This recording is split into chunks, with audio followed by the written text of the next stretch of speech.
Welcome to our Rolemaster Actual play session.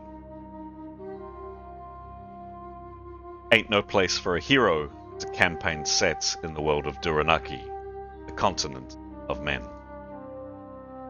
A gritty, cutthroat world where politics, sorcery, religion, and commerce are all intertwined and reign supreme. Treachery and murder both come cheap, and characters need to be both smart and ruthless to survive. We hope you enjoy our story, and, as always, may the dice roll in your favor.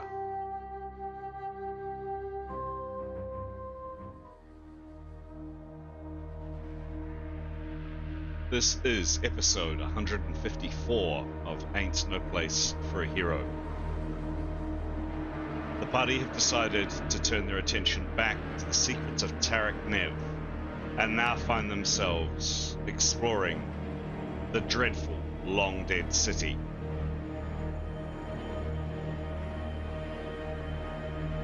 We rejoin our heroes as they pause to rest and recover within a crumbling building, still reeling from their near-fatal encounter in the tunnels beneath the ruined temple.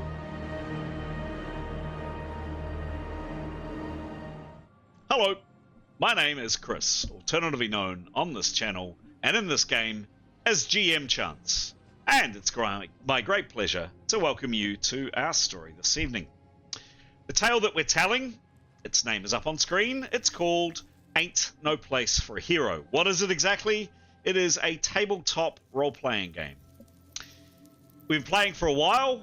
In fact, we started playing all the way back in July 2020. And the system that we use to play our game is an old system, dating all the way back to the early 1980s. That's called Rolemaster. Well known as being quite a crunchy system, a complex system for sure, but I think one with a lot of merit.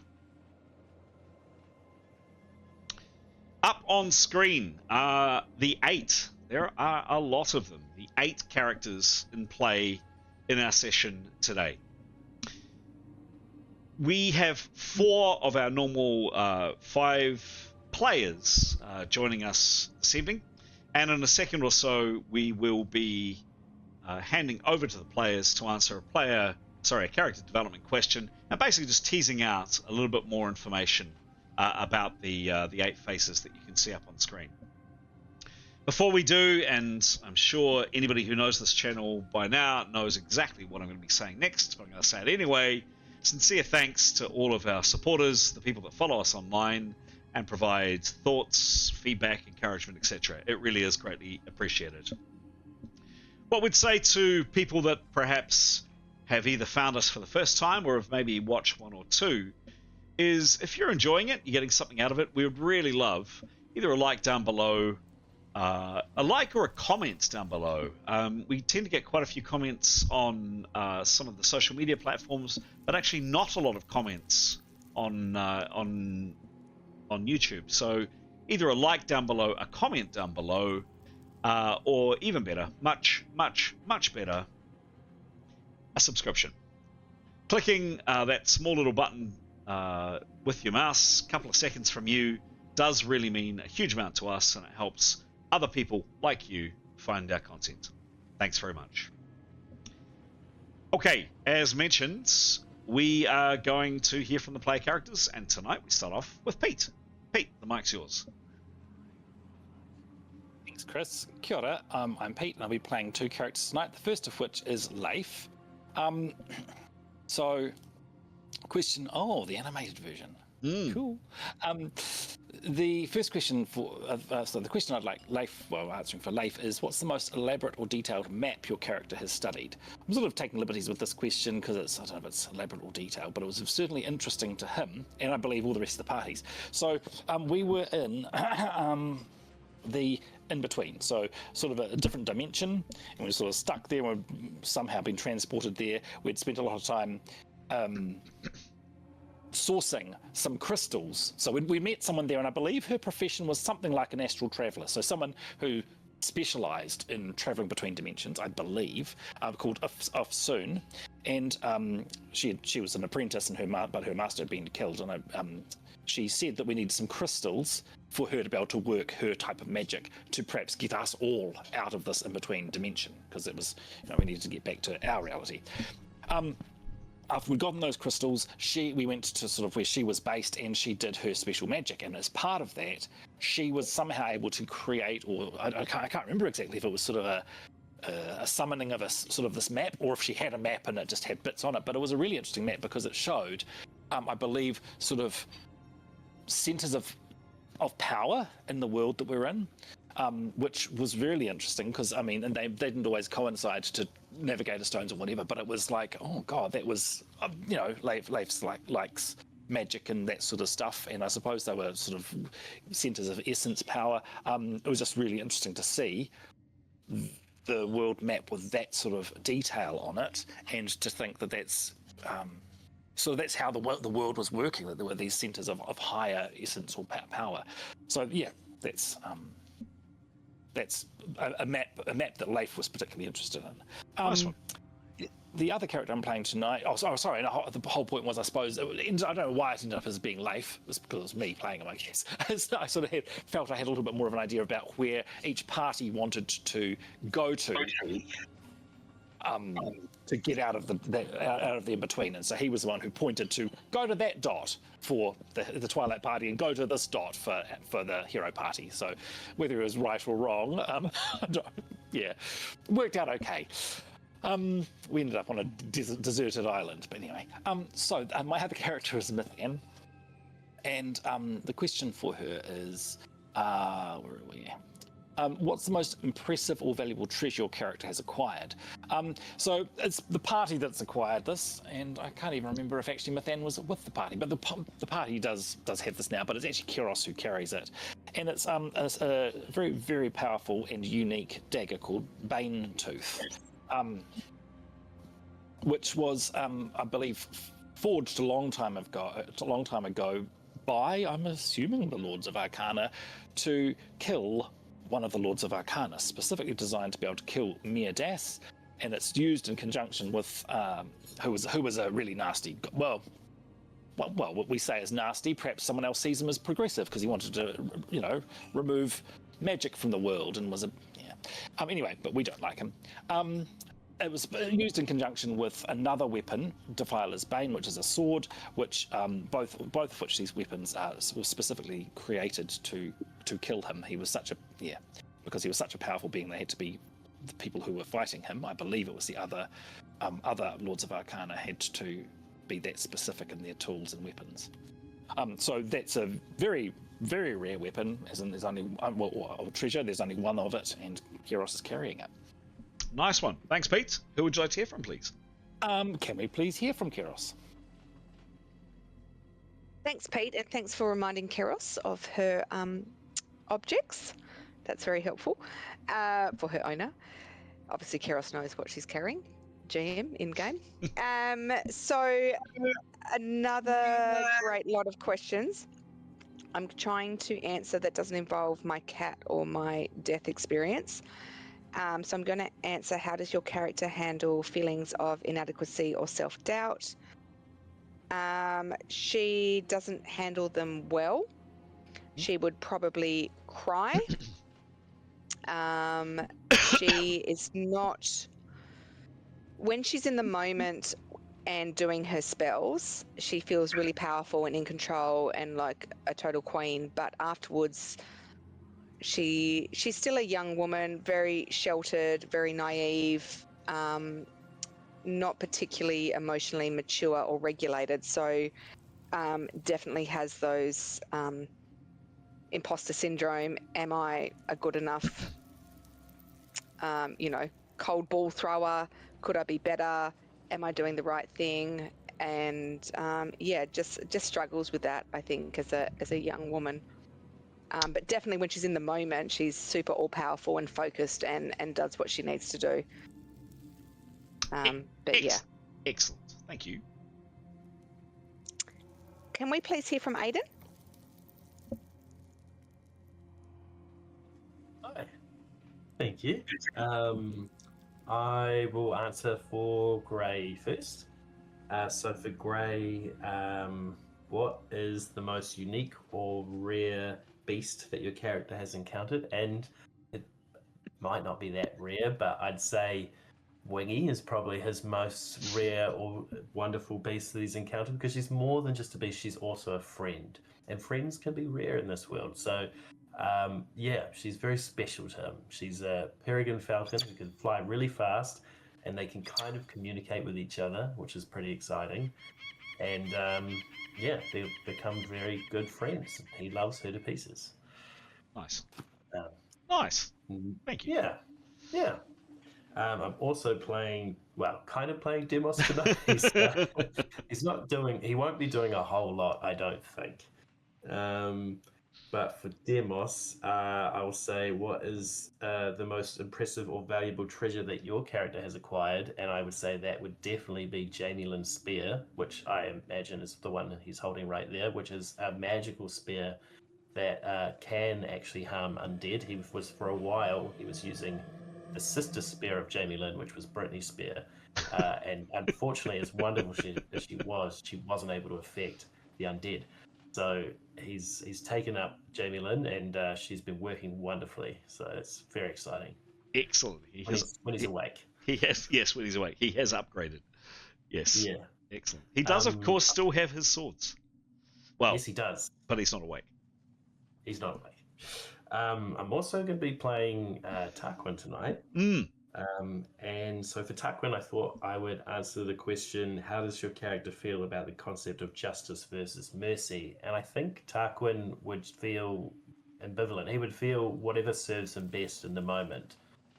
If justice, I guess justice for him is maybe more like revenge. Whatever makes him feel better, I guess, is what he would probably, he's not, I think that's how he feels about either of those, is whatever makes him feel better and will advance his goals. Excellent, thank you. And my thanks to you for picking up Giles's character, Tarquin, at short notice. Appreciate it, Adam. Thank you. No worries. We have one last person to hear from. Graham, the microphone is all yours. Hi, I'm playing two characters, first of whom is Niathanol. Right.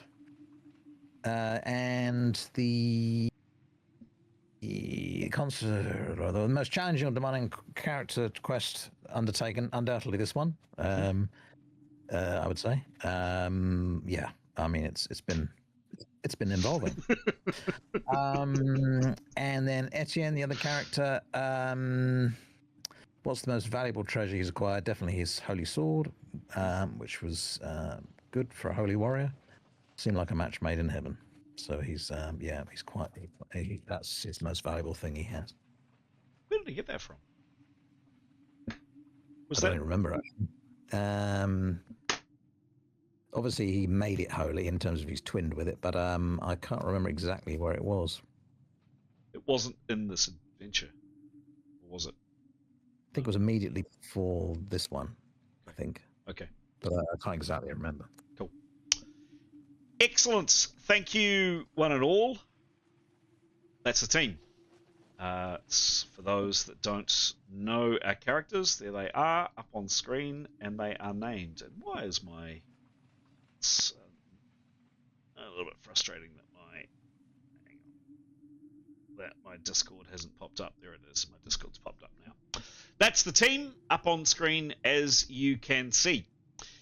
Now's the time we turn to our scribe, Pete, who keeps immaculate records and has a pretty phenomenal memory, I think, to provide us with a bit of a précis of what happened last time. And last time was quite some number of weeks ago. The exact date escapes me, but we're playing on the 10th of September 2025, and I think we played at least a good 3 weeks back.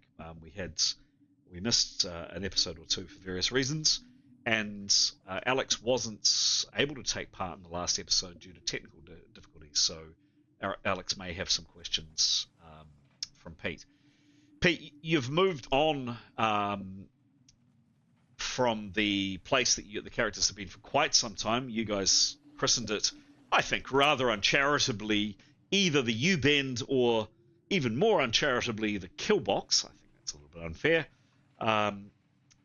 You've moved on from there, so we're not on that map. So I'm not going to show you around. I'm not going to show you and viewers that map, but I'll try to intersperse where I can with images of things that you describe. Pete, if you wouldn't mind, please giving us an update of what happened last time. What is it called? Yes. So thanks, Chris. So yes, we started in the Priest Haven, I think. Is that the right? If you don't like U-Bend or Killbox, you guys can call it whatever you wish, whatever you wish. So that was a very narrow corridor in a U shape that was underneath the temple. We were looking for Defiler's Bane, the sword that goes with Kiros's dagger, because that's one of our reasons for being in Tarak Nev is to find this item. And in previous episodes,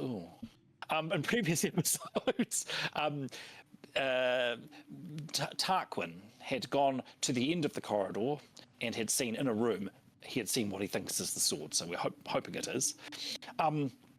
But things had gotten a bit nasty. There were these as on screen, these sort of undeady sort of priests.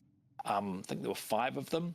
And they'd been in this room and they'd sort of come out and we'd started battle with them. There'd been shrieking ghosts or ghouls that had been taking our hit points down. It was a bit of a battle of attrition, really, of power points and hits. And some people came out worse for wear, namely Neathanel, who has lost one of her death saves due to a trap, and Demos, who was not in great shape for a start, but also during this time he has also gone unconscious.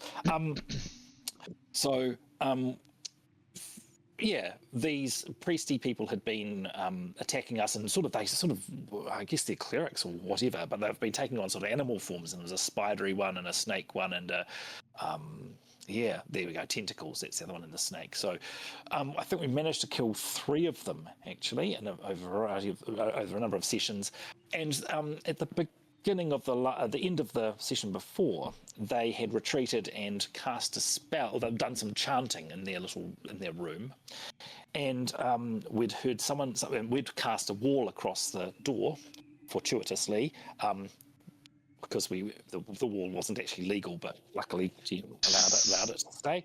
It just was what it was, I guess. And there was something smashing on this wall. So at the beginning of last session, we're like, let's get out of here. We're down on 2 people down on power points, down on hit points. Things are not feeling great. So we extracted ourselves by all moving through this corridor, floating a couple of the bodies. Floating Neathanel and Demos's bodies, and there's the sword and the dagger, and getting back up into the temple, and Kiros cast an ice wall behind us to try and stop any pursuit from the thumping, whatever the priests had summoned. Tarquin checked out the temple above, where we'd met a very nasty sort of red monster. He seemed to have gone. He'd knocked down a wall, and there's, rather uncouthly. The temple was quiet. I think at that point, Mithan did some diagnosis on Neathanel and stopped Neathanel's bleeding, because she was bleeding quite severely from a wound. There are the statues that are in this temple. Thanks, Chris. So, and I believe one was missing. And we haven't... we were going to sort of dig into that a little bit, I think. Perhaps we'll have a discussion if we feel we need to sort of try and identify which one was missing. So there were statues in the temple. We then decided we wanted to move back to a place where we had a door that we could close in this City of the Dead, and we, without incident, I think it ended up not being actually too far from this temple. We went back to this place, which is sort of like our tavern, our luxury accommodation, which has got a door. We put the bench or whatever it was across the door. I can't remember if we locked the door. I think can't remember if Gray magically locked the door, but otherwise we stayed for the rest of the day. We stayed through the night after doing some healing. Mithan had a wee look at Demos and couldn't make no sort of head nor tail of his injuries. His left arm was still cold from a run-in with a sort of a demon-y thing. but not sure why he was attacked by one of those undead priests, and he collapsed. Not sure why. He's breathing shallowly, but there's no sort of other wound. So we're hoping that at some point his pulse is weak. We're hoping that he'll at some point just recover naturally. Let's hope so.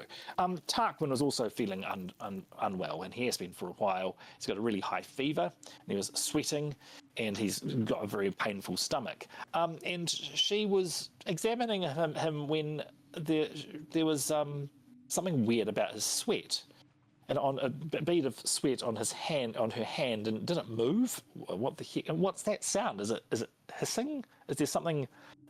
There's something weird about him and his body. I think he sort of had a look inside himself, had a bit of a sort of about how he's feeling, and I think he came to the conclusion he felt like there was something alive in his body, something is living in his body, and later in the night he vomited up this chunk of meat that has got these tendrils that are dragging it along. It's moving, and this is what it's been inside him. So there's something really wrong with Tarquin, and I think that's sort of where we start. I mean, I think we're starting the morning after that happened because Lithuanian has nothing else to help him with, and we just sort of there.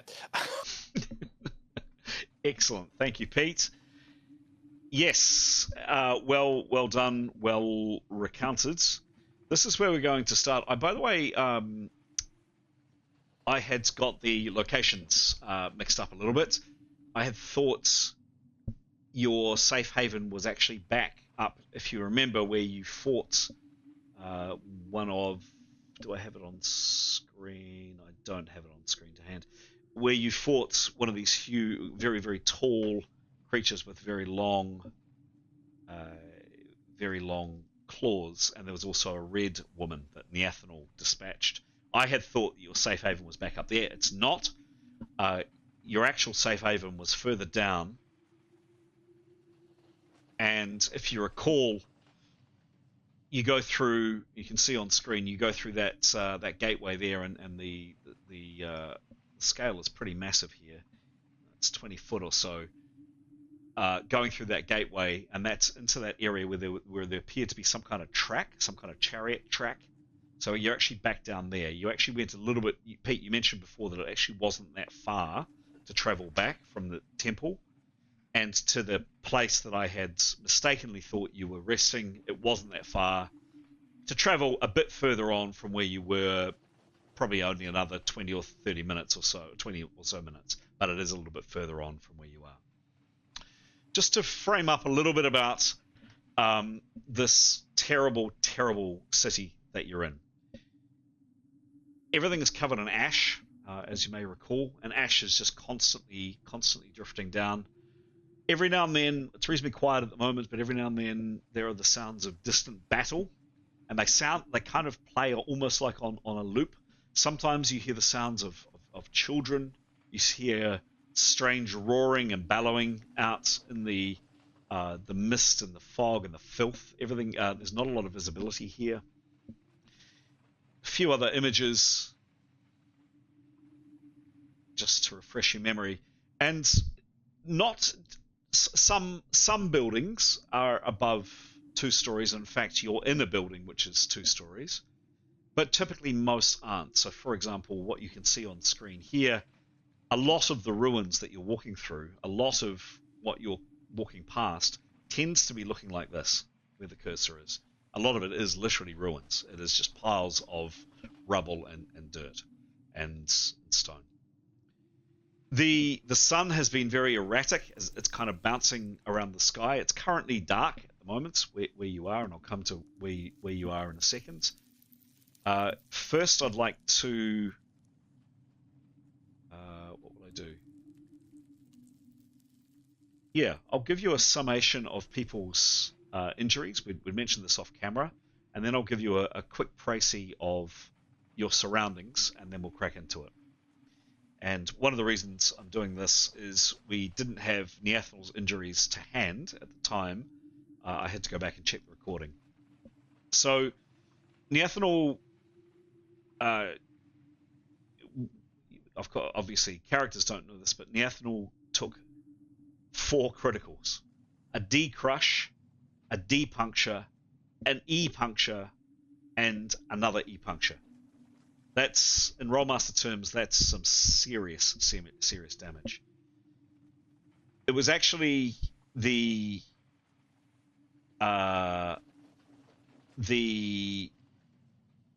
crush that unfortunately was a very high result, and it ended in a killing blow. Neathanel did lose a life level.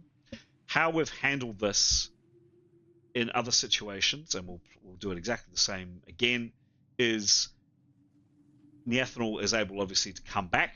She has effectively one last life, and if she dies next time, she is dead for good.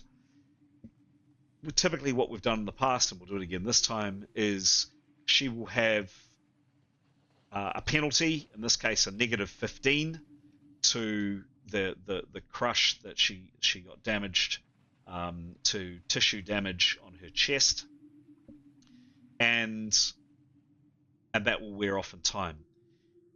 Because ultimately it was a severe injury, we will do as we always do for a severe injury, to see if there is any lasting effect on that. And there was one other injury, which was a puncture to her leg, which also inflicted a -15. So -15, and we're gaming it a little bit here, but just to help, it was important to kind of set the scene after a character's death.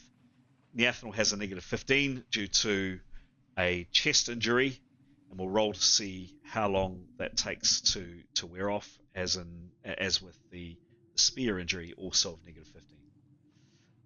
So those are her injuries, and she is massively down on hit points. She is currently -54. The other person to talk about is Demos. Indeed, as mentioned, Pete, Demos still has this very cool, lifeless left arm. He, as well, is not moving, so he is breathing very, very, very shallowly. He is breathing, definitely, but very, very shallow. One good piece of news, if you want a good piece of news, and I suspect you might, is the damage that he got, the severe damage that he got from that pincushion monster that fired pins out of him, has mended overnight. So he was at -100 from those darts, very badly injured. Mython, you were able to heal him. He needed, I think it was 24 hours or 12 hours for that effect. That has now gone, and you've actually seen over the course of the time that you've been resting and sleeping that actually his flesh has mended. He's still got scars there, but Demos is no longer at 100%. But yes, he still has a cold left arm, and he is not moving. And lastly, second to last, Mython, you have a pain in your chest. You're at -10%. And then just a reminder, these aren't recent injuries for Keros, but just a reminder, Keros unfortunately suffered pretty majorly when she was brought back from the dead. Her base movement rate is slowed. She only walks at 37 around. She is pain intolerant. Now we haven't played this due to GM and player forgetfulness. But in future, if Keros takes damage, she needs to make a resistance roll, otherwise she potentially falls unconscious. That is any damage. That was one of the things that she got from coming back from the dead. It was written in canon, it was discussed, and it was something that we took and then probably forgot about. So Keros has been injured over various battles coming through towards Tarik Nev, but it's something simply that I've forgotten, and Alex has forgotten too, but it is now in play. You're now out of that dangerous situation. It is now in play. Keros also has a stutter, and of course has a badly twisted left arm, so she is only really operating with one arm. So poor Keros, and she's ugly. And she also got -10 to all static actions as well. All actions. to be fair, she came back from the dead, so there's that. And Gray thinks she's hot. And Gray thinks she's hot, and she is hot. does. She's hot on the inside for sure. Yeah. So those are all aspects that we did discuss at the time and then promptly forgot. But I will keep just a reminder, maybe not every session, but just a reminder that those aspects are in play. Lastly, and I'm sorry this is taking a while, but as mentioned, it's been a while since we played. Where are you?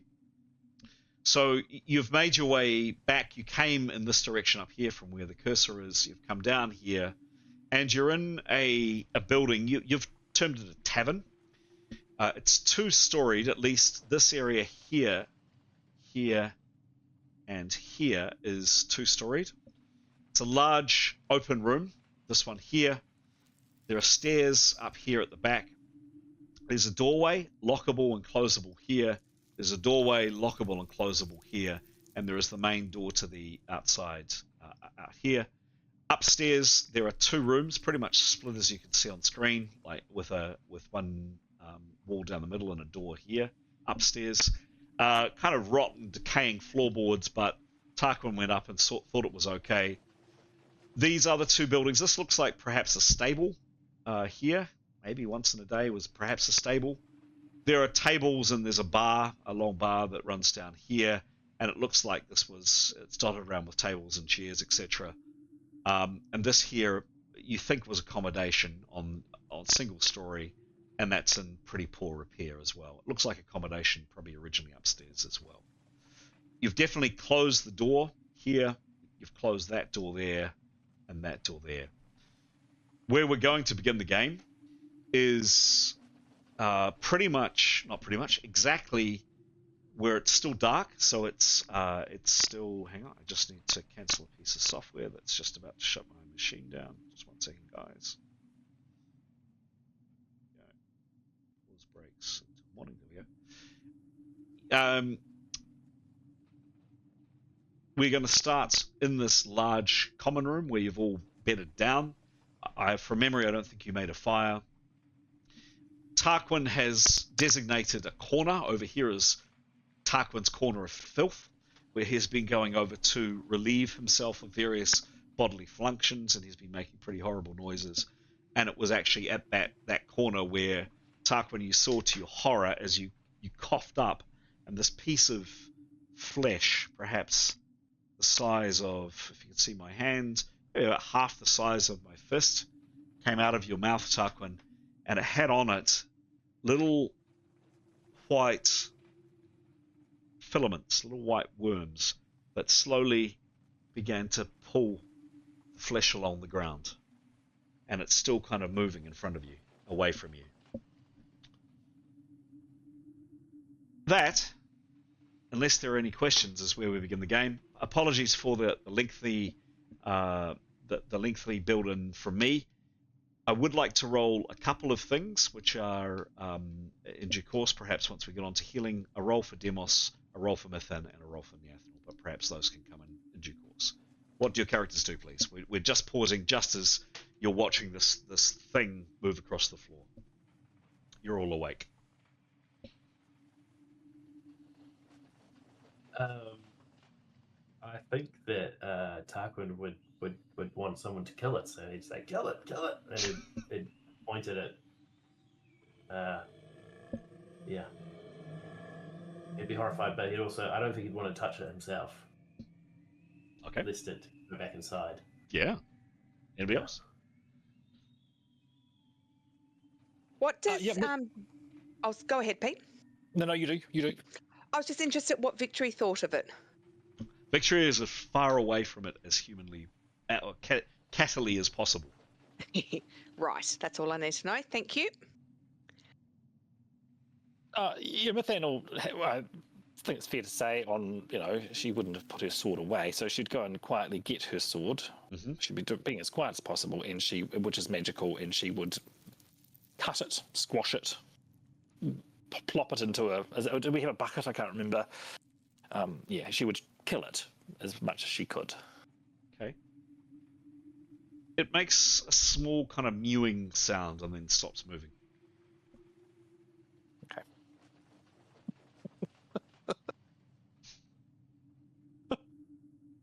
and I know that you perhaps don't have the background, Aidan, but she would turn to Tarquin and say, what was it? I saw you eat something nasty. Are you sure you don't want to, are you sure you don't want to talk about it? No comment.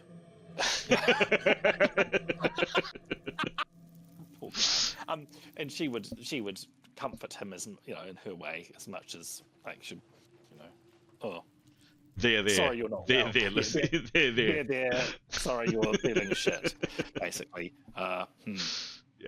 Tell me if I can do anything. But she's she's not strong in healing really. Hold me. That's all he'd say. Just hold me.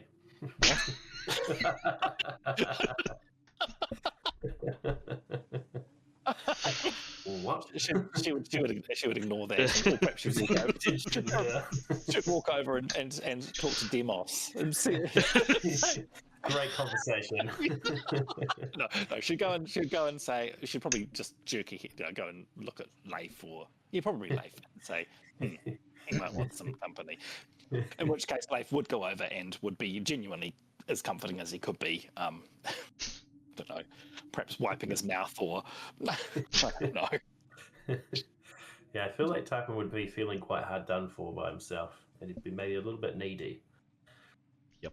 Leif, in saying that, I think that we did share the perhaps unusualness of Tarquin's body fluids, and so if Leif was comforting him, if your sweat's somehow alive, Leif and hissing, Leif wouldn't want to exactly touch it, but he would be as kind as possible without too much touching.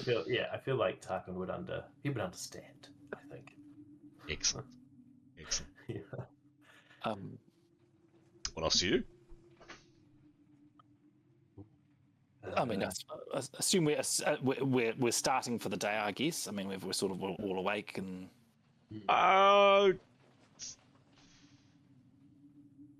No, it's we'll go on. Yeah, we'll go for that. It was last shift. It was the last shift actually. Yes, it was. So we're all rested anyway, right? We've all got our 100% rested. Everybody is back to full power points, and as mentioned off camera, I think a good number of you are on full hits. I will ask for we might as well. Yeah. Okay. Yeah. What do we do? What do you guys do? Mithan will offer healing to anyone. Healing of power of hit points if anyone is feeling under the weather. Neither she nor Leif are, but anyone else who is. And then she would declare that she intends to split her remaining power. Well, no, she will then do some more healing on both Demos and Neathanol of power points. Great. Pete, can I, since Mithan has the talking stick, can you please give me a must roll and then add on your Constitution bonus and tell me what the result is, please? So the master roll is 14. Oh, sorry. Sorry. You don't know what the result is because it's master. Yeah. Yep. Okay. And what is her Constitution bonus, please? Her Constitution is plus 35. Wow, she's very good. Okay. Okay. Thank you for that. Okay. Cool. Thank you. This is just checking. If you're wondering what I'm doing, it's checking healing rates. Cool. Very good. Just want to mark this down for where is my Mithan notes? Where is my Mithan notes? There's my Mithan notes.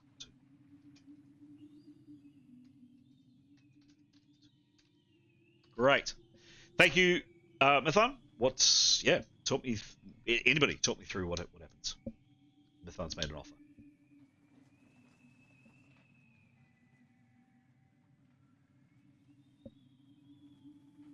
Cool. No, if no one else is wanting hit healing. I think Demos can't really say anything, and I don't think anything can really help him at this stage. Maybe just somebody could put like a sock on his cold arm or something to keep it warm. how's Tarquin feeling? Because I'm sorry, I didn't know what his hits were. Tarquin would be quite interested to know if anyone can notice anything. Does he look different? Does he look pale? What do people think? How's he looking? He's very pale. Yep. Yeah. Is he down on hits? Nope. No. Can I do that spell? Oh gosh, I feel like I haven't been here in a year. What's the one where Giles fortuitously did it when I was away, where he cast it on everyone, and then now I can now tell the cause of the disease. Oh, what is it? Sorry. Can I do the? Do you know what the one I mean? I do, and it was done in response to Tarquin being ill, and you did it on everybody else. But Tarquin? But Tarquin. Stop. The whole point was you were trying to figure out what was wrong with Tarquin, and you basically took took the vital sign. I'm going to call it took the vital signs of everybody, and if you have a look on the prosaic healing list, I think is that's what I'm looking at. Yeah. I think it's a 9th level spell, 9th or 10th. Analyze symptoms. Level 10 allows caster to diagnose precisely what is wrong with hurt or diseased patient. For this spell to be effective, caster must first have cast a store upon the exact racial type and gender who wasn't injured or debilitated. Correct. So you did it for everybody bar Tarquin. Who else is it Demos we don't know what's wrong with? Yep. Could I do that on Demos with his unconscious permission? Give it a go. Sure. Demos would love that. And could Victory go and sit on his cold arm, please? Yes, sure. If she wants to, I mean. She may not want to. Can I question that, Patsy? The not Demos. He would love the cat to sit on his cold arm. But did it say in that spell? Did it say that if you have to cast it on someone of the same race and something, but not the actual person, or does it have to be on the actual person? Because technically, is he a half elf? Because if he is, so is Grey. Oh. Would they be able to figure out because Grey is also a half elf? So for this spell to be effective, caster must first have cast a store upon the exact racial type and gender. It doesn't say that person or that creature. Good catch. Good loophole. So you're saying it doesn't have to be the individual, it just has to be a half elf. The race, type, and gender. Oh, Leif is a half elf. So is Grey. So is Grey. So I can cast on both. Tarquin and Demos. Sounds like you can. I had thought it was down to an individual. Yeah, same. Well done. So I will do Demos first. Okay. So exactly the spell, please. That's the 10th level spell. One last time. I know you read it out before, but I just need to think of it. Yep, think it through. Analyze symptoms allows caster to diagnose precisely what is wrong with hurt or diseased patient. For this spell to be effective, caster must first have cast a store, that's in italics, I guess that's a different spell, upon the exact racial type and gender who wasn't injured or debilitated. So go down to the store spell, which I think is a level 2 spell, and just double check that. Store is level 1, allows caster to store racial and gender differences relating to disease and healing. Cool. So that's promising. Yeah, look, I would say that is an excellent spot by Aiden, by Grey, by somebody. Nice work. Sure, Grey. Give me a roll, please, Keros. The spell fails on a 1 or a 2. Demos was a 68. That spell is successful. Huzzah. Shall we do what? Yeah, we'll do one at a time. Okay. Okay. So, a bit of information coming into Keros's chat in a second. You may or may not share what I tell you. So this is on Demos, correct? Mhm.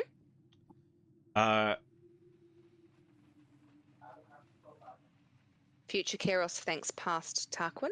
Yes.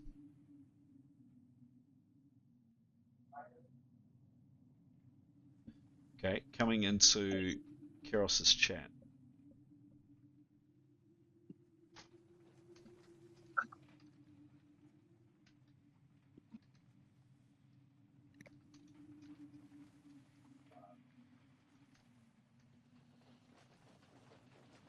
She will share it. You don't know what I'm writing. It doesn't matter. Spread the burden.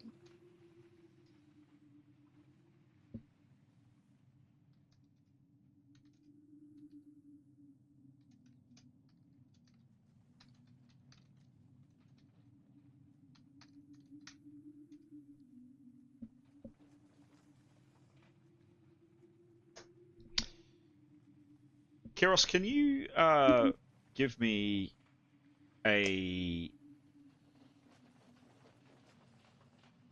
self-discipline check, please? Is that a roll? Yep. Masked self-discipline check. 23.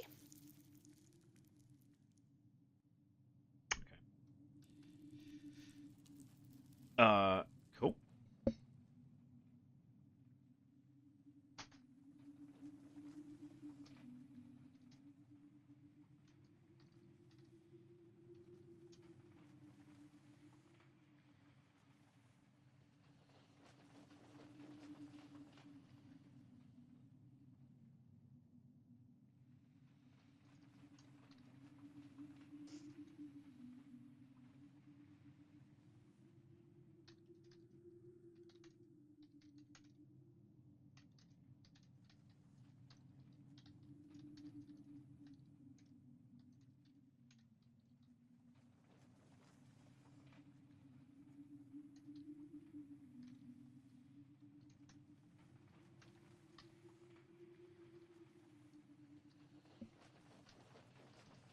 I just see those 3 dots. Yes, GM typing.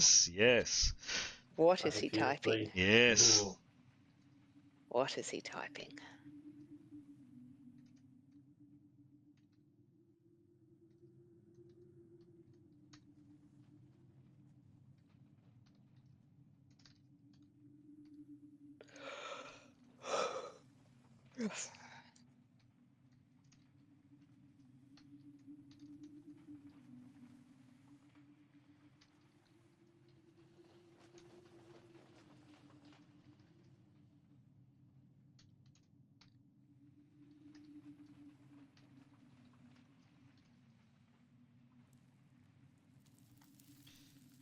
That's the first thing.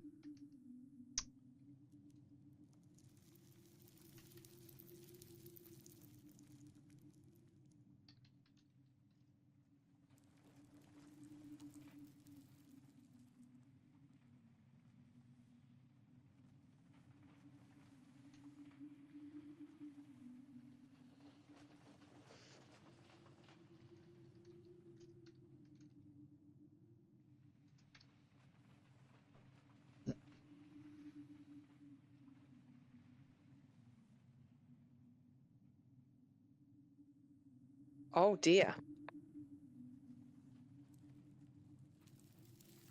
As I said, you may not want to share.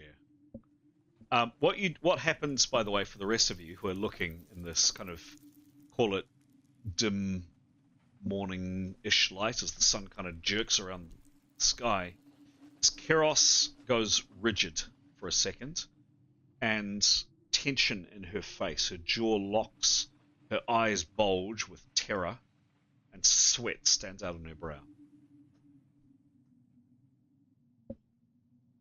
Right, so Keros is a bit stressed. 2 points to make here. One, there is something evil about Demos's left arm. Sorry, Demos. It is cursed by something horrible. Keros has to hold everything inside to remain strong and not pass out. or go mad as the evilness tied to Demos's Demos is giving hideous flashbacks to, quote, something that happened to Keros when she was not, quote, here. So obviously when she was dead, where she was in the other place. Secondly, Demos's heart isn't actually beating. I'll cut and paste this. Okay. So is So he breathing? sorry. How did they not realize he was dead? Or is he dead?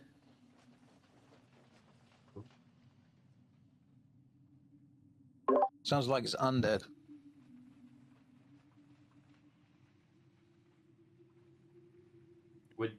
Would has he become a zombie?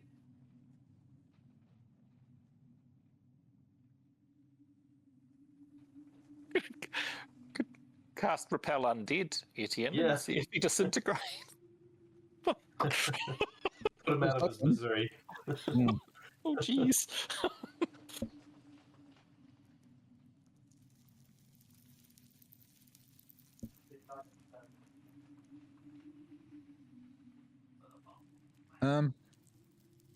Well, that's fun.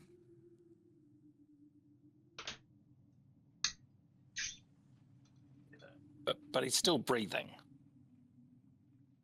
Yep. Oh, is he? So he's got shallow breathing, right? Yep. So,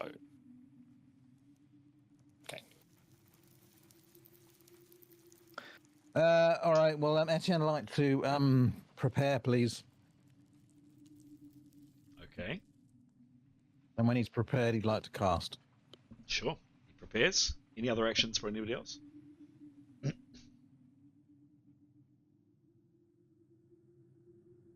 Oh, all yours, Etienne. So I was just going to say, Mithan will say she'll wait to do. Well, she can't do. She'll say she can't do anything based on that with Demos, but she'll wait for Keros's diagnosis of Tarquin before she does anything. Tries to heal hits on him. I think Gray would just hold Keros's hand because I think he can. She's obviously very distressed.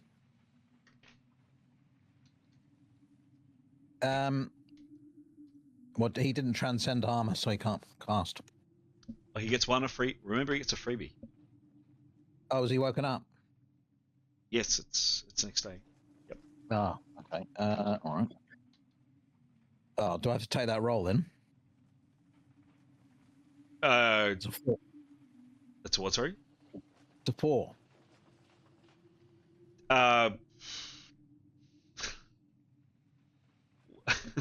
Well, is I mean, is that? But that's your roll, right? Is Yeah, it? I didn't think I was rolling for that, but it doesn't matter. It's 4. 4. Okay. Cool. What's the spell, please? Detect undead. Detect undead. Well, as far as I know, that spell only fails on a 1 or a 2, so the spell goes off. Oh, good. Okay.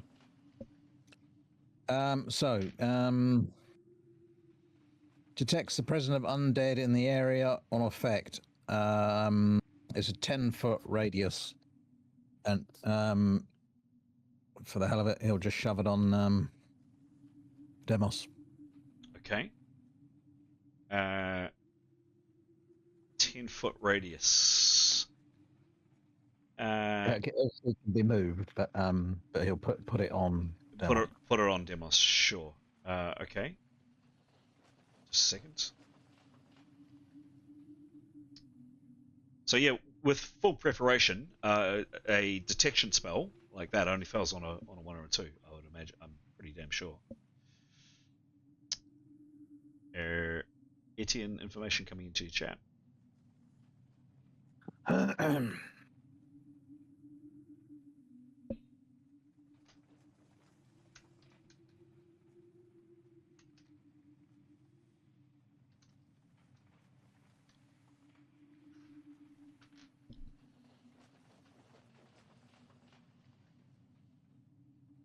No.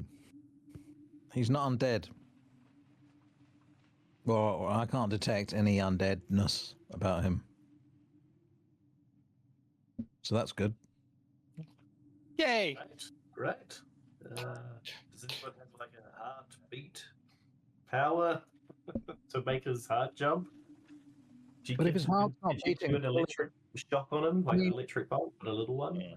I'm no expert, but if his heart's not beating, he's dead, isn't he? Yeah, well, he's breathing though, isn't he? Be magic. Yeah. I reckon it could be magic. Hmm. Like a curse, an undead curse sort of thing. One of them. Just a question. Was Tarquin within the 10... Is this a duration spell, Etienne? I can move it around if you like. Yeah, I'm just... Yeah, was Tarquin in the 10-foot radius? Oh, I can move it. Well, Right. Well, we'll have a little whip round, shall we? Let's just find out. Well, we'll all undead each other. Make sure none of us are undead while we're here. What about Get the a little confirmation. monster? If the monster thing was crushed by Mythvan, could he still detect if it used to be undead? The thing that came out of his... How long does the spell last for, please? I. I? Sorry? Doesn't say. It says I. Detects presence of undead in the area of effect. Cast can move the area of effect around 5 foot around. Area duration, it's nothing in there. It's just blank. Oh. The type of spell is an I spell. Does anyone remember what that is? Information.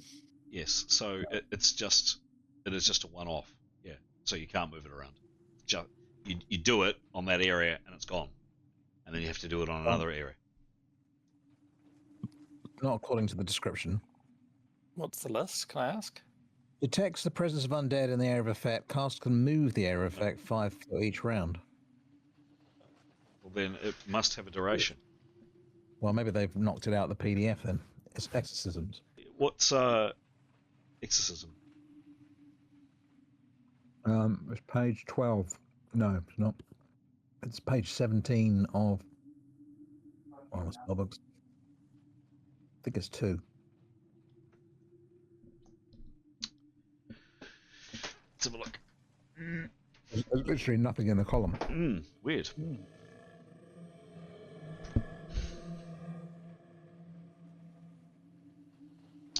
It's definitely do have a duration, because it says it can be moved the area of effect each round.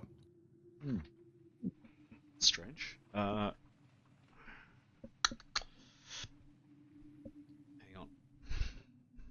Where is my book? When I need it. Where is my book? Pete, see if we can beat me to it. Yeah, which page is it? 17, I think.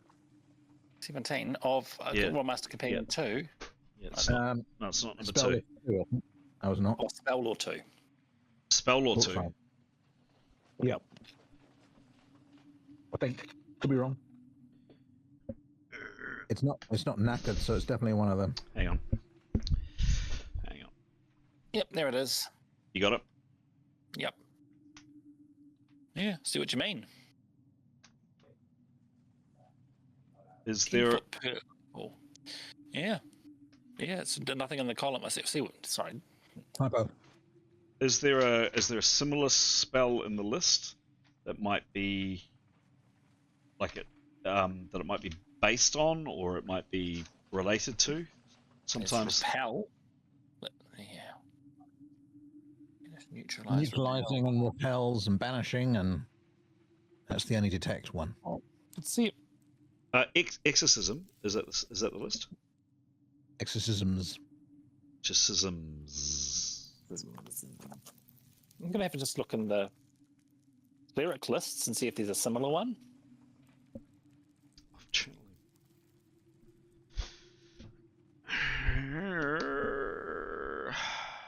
I mean, you could just make it up if you like. Could do. Let me just find it. Oh no, who has the time to look for hard copies? So it's of channeling is the list as the book. Most of the other spells are durations of 1 minute per level, so it would kind of seem logical. Well, that's what I was asking about. If there's a comparable. I mean, they're not comparable, but all the other spells are 1 minute per level. They're repelling and banishing spells, Right. but all the rest are 1 minute per level. Okay. I was looking at Spell Lore 2. No, it's there is exorcism, which is Rolemaster Companion 2, page 80, or there is exorcisms, which is the one that Graham is referring to, which is of channeling, which is Rolemaster Fantasy Role Playing, page 39. Frankly, I'd fire the author for that. I mean, frankly, another spell is with an S on the end. Well, you just really just. Yeah, people. one. So so I checked it in Spell Lore 2, but in of channeling is 1 minute per level concentration. Thank you. There you go. Yep. That's all Rolemaster spells sheet is so useful. It is. Well, I'll give everyone a quick once over then. Okay. Okay.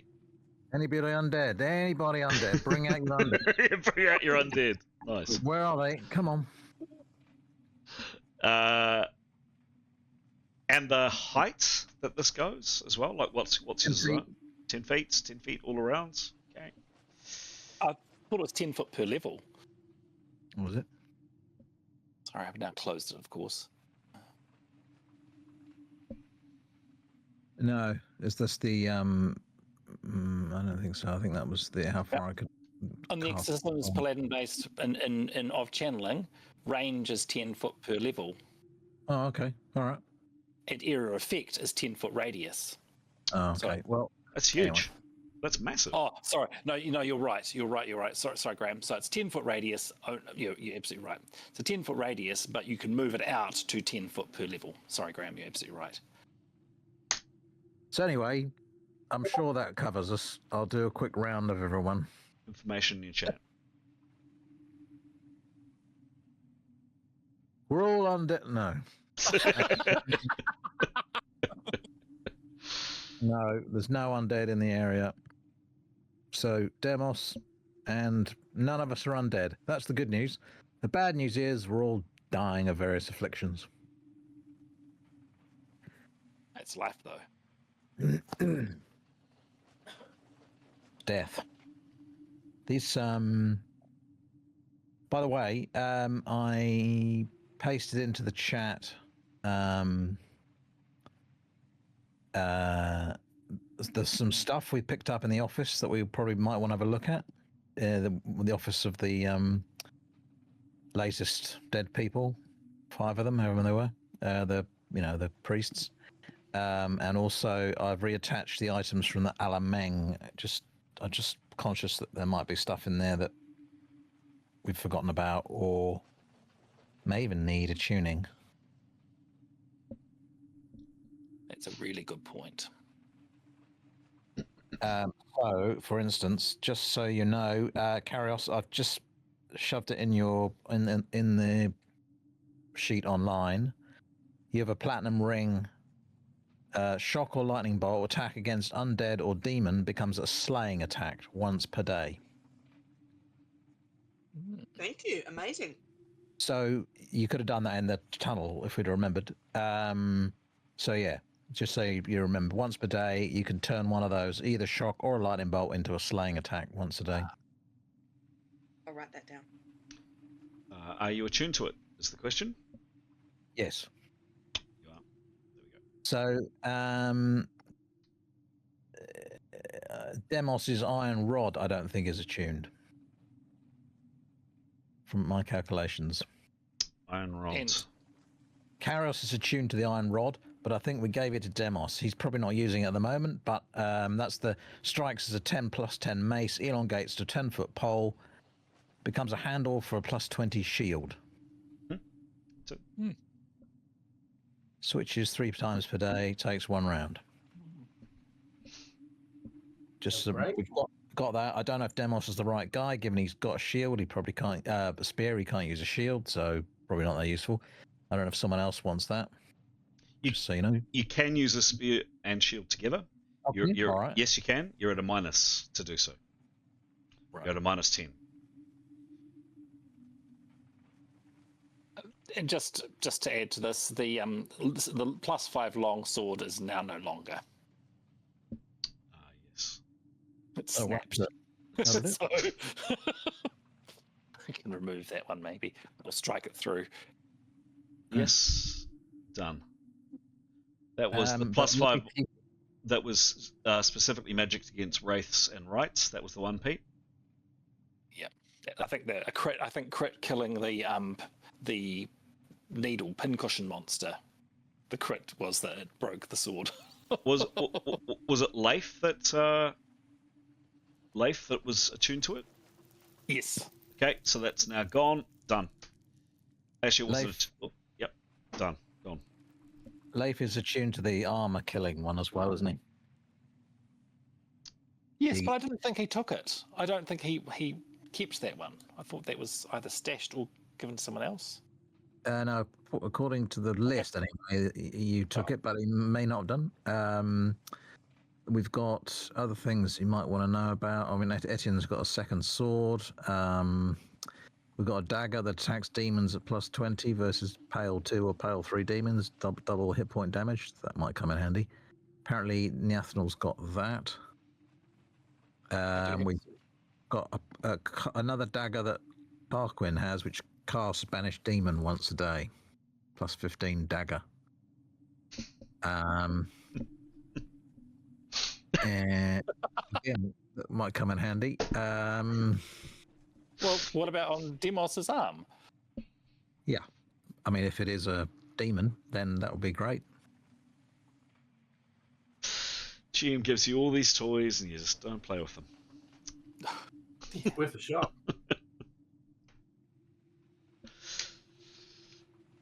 Oh, actually, I think before we use any of these abilities, maybe we do need to check what's wrong with Tarquin. If Kiros would be so kind, I wonder. Oh, just before I put this away, reminder: the amulet is probably our way out of here. 7 people linked by hands in a circle to travel to and from the void. Travel instantaneous. One round trip per month.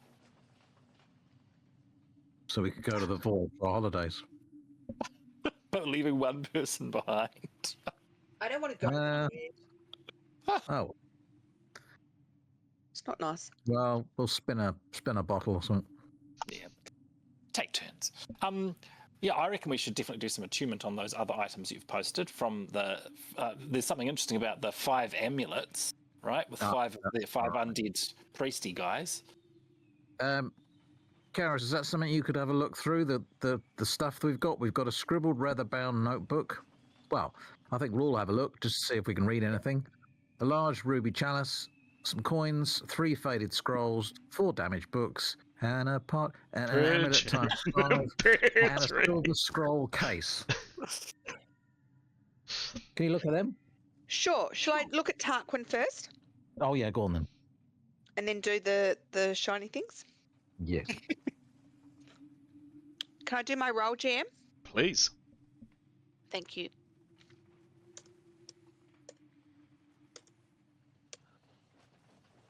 It's 62. 62. The spell goes off. Some information coming into Kiros's chat. And I would just like to give another round of applause to Aiden for good rule spotting. That'd be some good listening and some good role playing there. That's how the game works. Agreed. Nice one. Agreed. Coming into your chat now, Kiros.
Information in your chat now, Keros.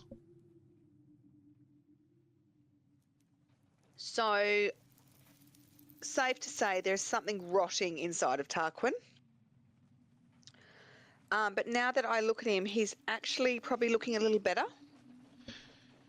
It's true, Tarquin. I don't know. Go ahead. You're not sweating as much. Certainly after bringing that thing up, you are feeling a little bit better. And your negative is now down to negative 20 as opposed to negative 25. He'd like to look at his reflection for a while and just see how he looks. Pale, wan, not great. Still chiseled. Still Try chiseled. vomiting more of those things up. Another 4, actually.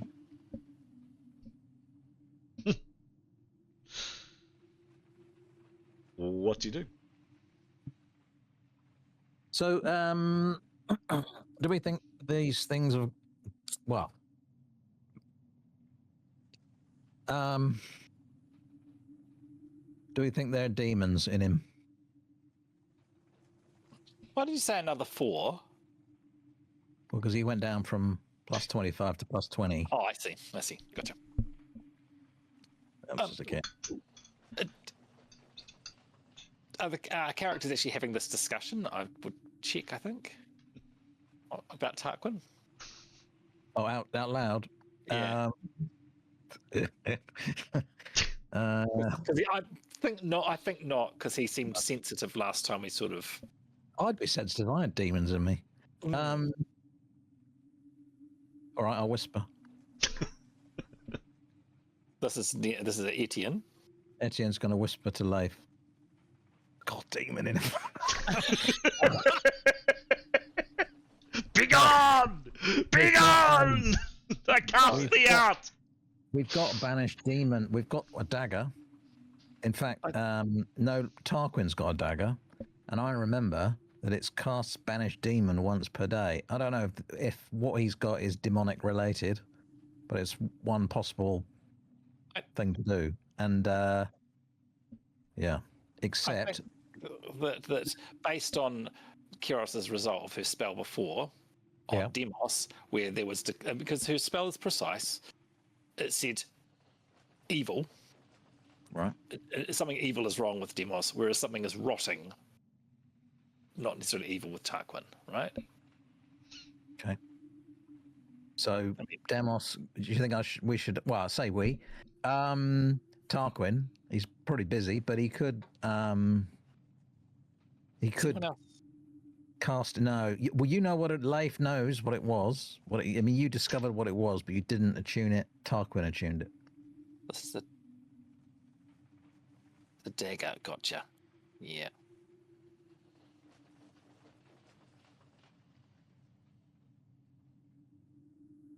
So is given to the same as attuned? Or was that the green?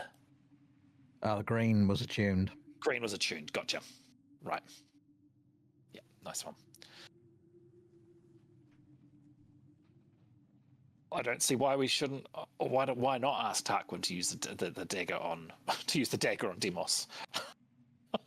Carefully phrase that. Yeah, if you approach it well, I'm sure he'll say yes. He'd be interested to know why, though. He wouldn't want to just do it. Because he hasn't got a heartbeat. Okay, but what does that mean? We don't really know. But why do you think the dagger will work?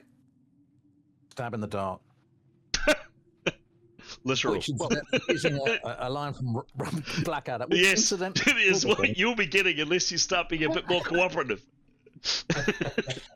We talk about the wise woman now, I believe. There's two things you need to know about her.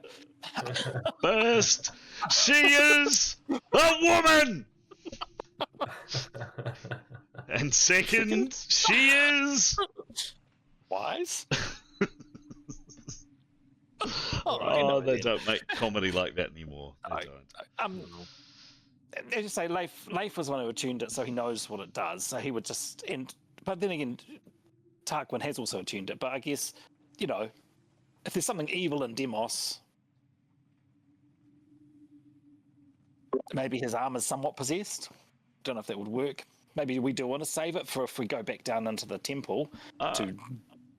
Just to check, the dagger, by the way, I've got Grey as a failure on that.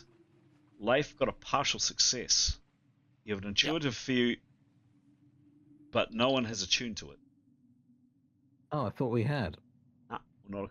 I mean, it's possible I made a mistake, but maybe I didn't update my records. If you're pretty confident we have, I'll go with it. So, well, I mean, I could record. I mean, I've only got the record which says we got 2 items not attuned at the moment, which Etienne would like to do. His braces, some rainbow braces he's got there, and the elongated pole. I don't think has been. Okay. Sorry, no. Karios has attuned to it, but Demos has it, and yeah. But you're confident that the dagger. The plus 15 magical weapon which casts Banish Demon, Exorcism, Lisp, Paladin times once per day. Grey had a failure, Leif had a partial success, but you're confident that Tarquin got a success, is that right? I thought so, only because of the colour coding I've got on this list, but I really can't remember. I'll go with that. I've got 2 reds, which is the bar and the braces. Yep, I'll go with that. If that's your record, I may not have included it. Okay, cool. All right. What happens, please? Okay. Well, yeah, Tarquin's feeling like he's going to need to do some slicing, so he's going to take his dagger and go up to Tarquin's arm, and not Tarquin, to Demos's arm. He's going to be careful not to let any of his jumpy sweat get on Demos. You don't actually need to cut him with it. Oh, what does he do? Slicing him open. I think it's just a spell built into the item. Before you go open. Okay, well that's good. Now that he's remembered that, he's just gonna, I don't know, he's gonna, I guess, is it like a wand where he aims at it and does he have to say something? Yeah, okay, he's gonna aim it and mutter whatever phrase he knows to mutter, and it's gonna glow and something may happen or may not. Yeah.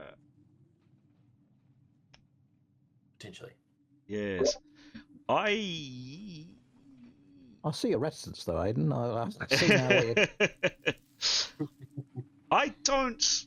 Just thinking this through, I don't know if Tarquin, just personality-wise, would have attuned to that.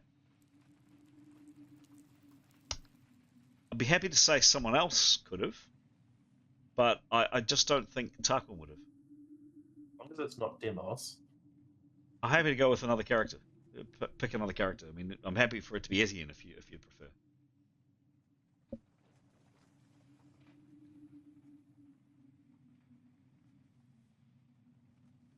Yep. I could try attuning to it. No. You're confident that someone. I'm almost certain that Tarquin would not have attuned to that. I don't believe. Oh. Okay. Hang on. Let me just think this through. So hard. It's really hard when the player character is not here and trying to think for them.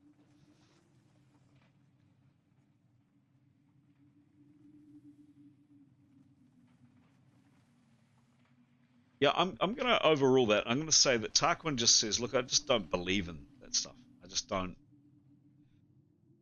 don't believe in it. I don't believe it works. Not interested. I was going to say, out of interest, why? Like, just curious, why is that? Because of his beliefs, or Just doesn't believe in it. He just thinks it's nonsense. yeah, cool. That's what he Is says. that part of your outlook? Goodness me, the GM is playing a playing character, And sorry, Aiden, this is out of your No, depth here. no. Yeah. This is new for me. So Yeah, no. No, Tarquin just shrugs and just says, might be the meatball talking, but yeah, he's forgotten that he actually doesn't believe in it. it's just not for me. I don't believe in it. I don't have faith enough that it'll work. I know you have faith, friend. Goodness me. Oh, I'm getting the GM heebie-jeebies here. But no, I believe that you, friend Etienne, have faith, and that's great. But it's just not for me. I don't have the faith. I think I should give you a pamphlet. We could talk about it. Well, you and I have discussed, as you may recall, you and I have spent many a pleasant afternoon whiling away, discussing theological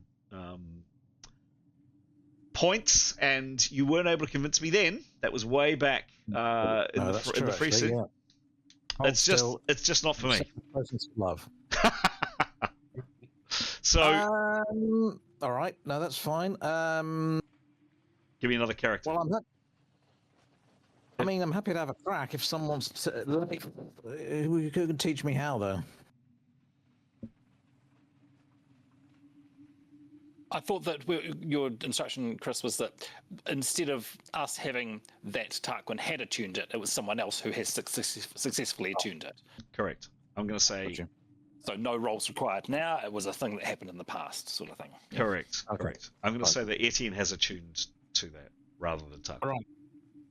Etienne picks up that dagger he'd forgotten about, and he thinks, "Do you know what? It's a long shot, but it could be a demon in there."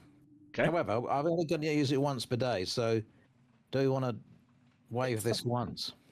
That's the thing.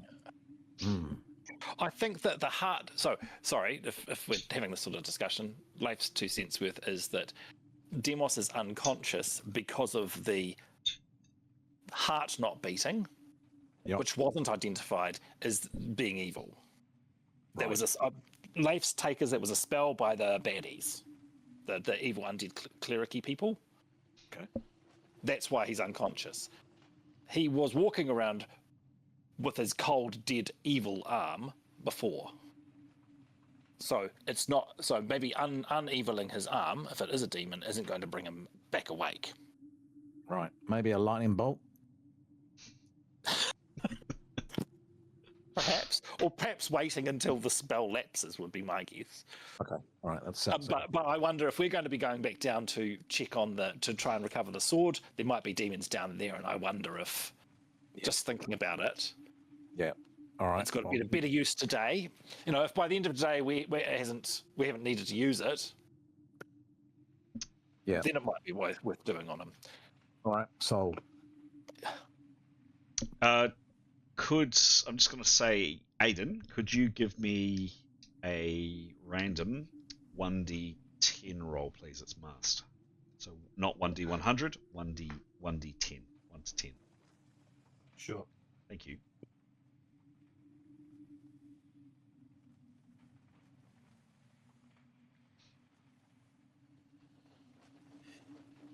Eight. 8. Thank you. Lucky number 8. Lucky number 8 is a lucky number 8. Thank you very much. Thank you. All good. Just for my own purposes. Thank you. What happens now? Excellent question.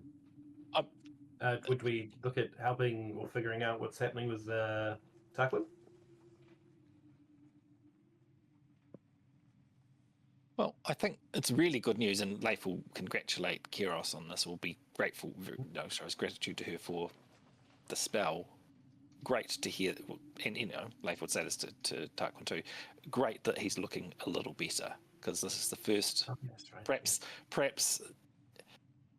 Their diagnosis is still something rotting, so perhaps he needs to do some more throwing up, as Etienne said. But sorry, I forgot that we'd actually done this. yeah, but that's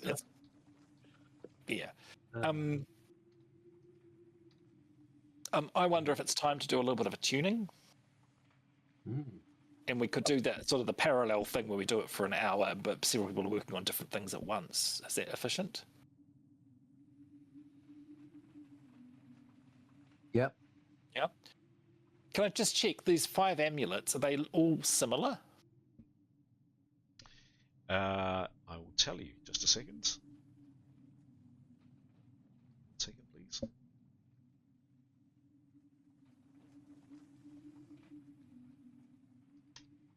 Oops.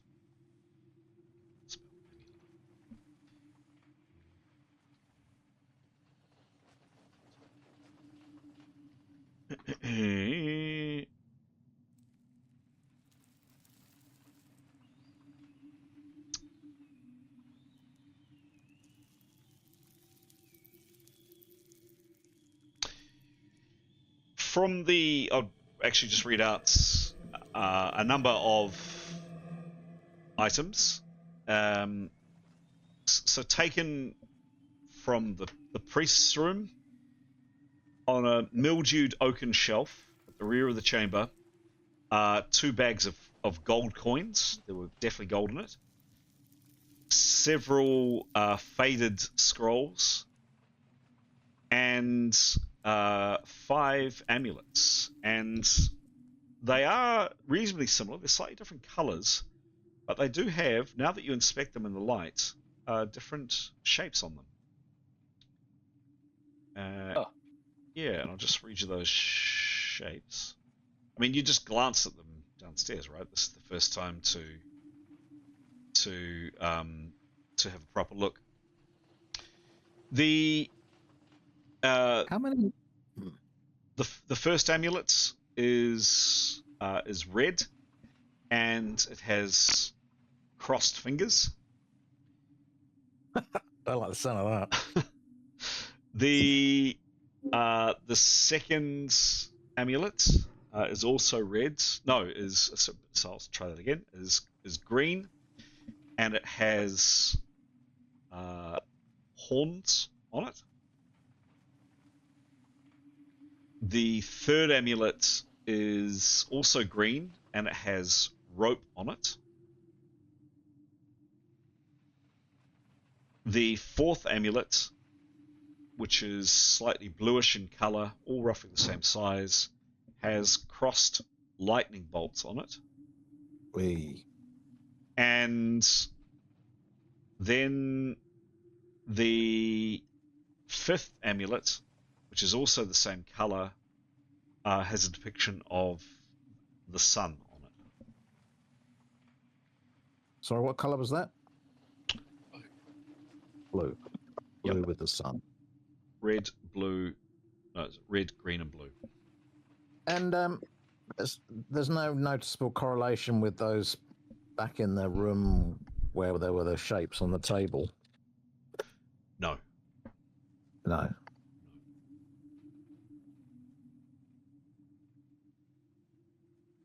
Right. Exciting. Who wants to attune them? Life. Sorry, I'll just quickly read out the other, just to read out the other items so that you're aware of things you picked up. Hang on.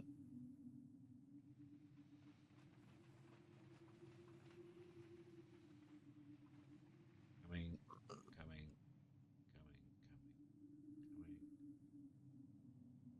Here we go. Did you take the ruby chalice? I thought you left the ruby chalice. Really? Or did you take it? I don't know. No, you did. No, you did. You 100% you left it there. Definitely you left it there. I would remember if you had taken it. You did. I would have been checking that. You left it there. Do you know why we did? I don't know why you did, but you definitely didn't take it. I think Grace sniffed it and it smelled like poison. Thank you. That was it. Thank you. That was a bit like creeped out by it. Bingo. That was exactly it. And you decided to leave it alone. You definitely left it there. In the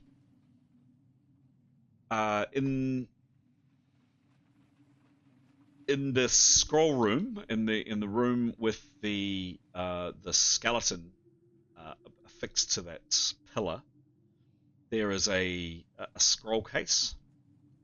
Yeah. And I showed you the scroll case. And then lastly, you'd found in that little tiny, almost like a cupboard at the very back, piled amongst mortar and debris is a small chest containing scraps of cloth and ruined books. And there's also what you determined was a mace head. Mace head. Yes. This object here, coming into chat. In fact, I've got images of these. Yeah, that. We should get it together with the iron rod. You did not, definitely for the reason that you said, Aiden, you smelt, Gray smelt something pretty nasty on that, and you elected to leave that where it was. But you did definitely take that and the other items as described. Who can read magic? I want to look at the scroll case. Do you mean a tune? Is that read runes or a tune? No, I don't really know. And there was. What about the faded scrolls ×3?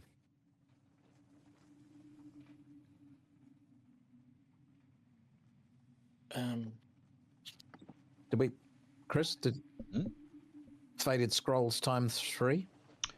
Yeah, just faded writing, some strange symbols on it.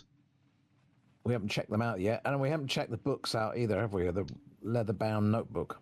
Yes, yeah, good point. Description of the leather-bound. Yep, description of the leather-bound notebook is as follows. I thought we did investigate that because that was found in the corner room of the temple. Oh, you had a look at it. Yes, you did have a look at it. Yep, you did actually. No clues.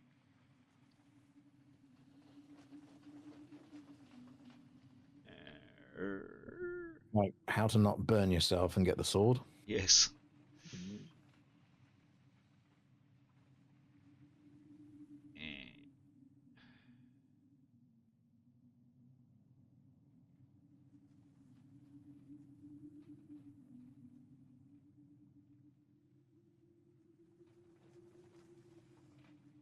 Just trying to find where it was.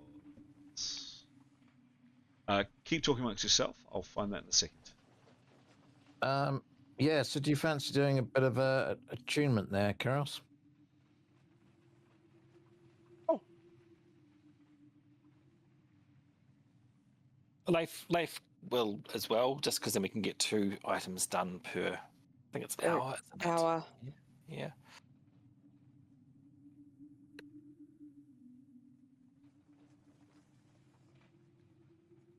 Okay, yeah, talk me through who's doing what, please.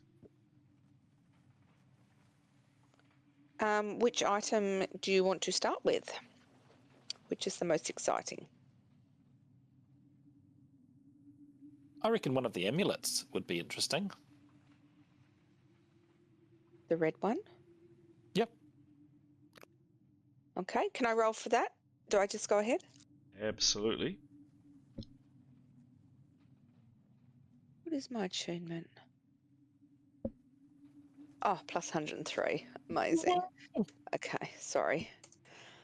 Humble brag there. Just let me check my attunement score. I rolled a 53 plus 103. Excellent. I'm just. Are you busy? I will be with you in just 1 second. So the first was, hang on a sec. I just need to do a little bit of admin. I thought I'd done this before, but I hadn't.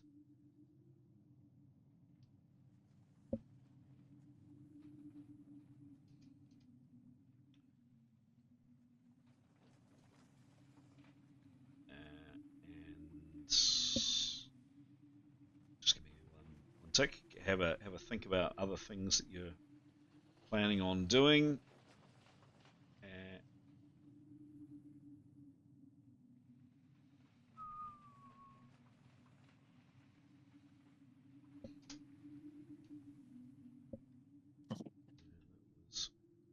Green.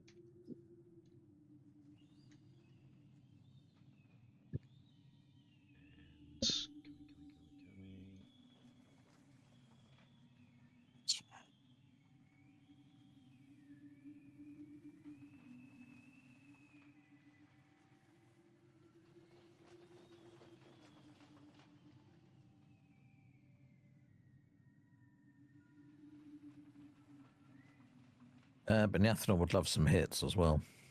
Oh shit! It was yes. That was the intention. Thanks. Um, Well, once she's conscious, she can actually heal herself, of course. yeah.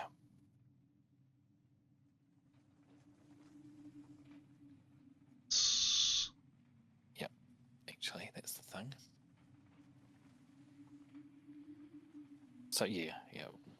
Just a note that Mythan will be asking Keros if Demos needed hit healing.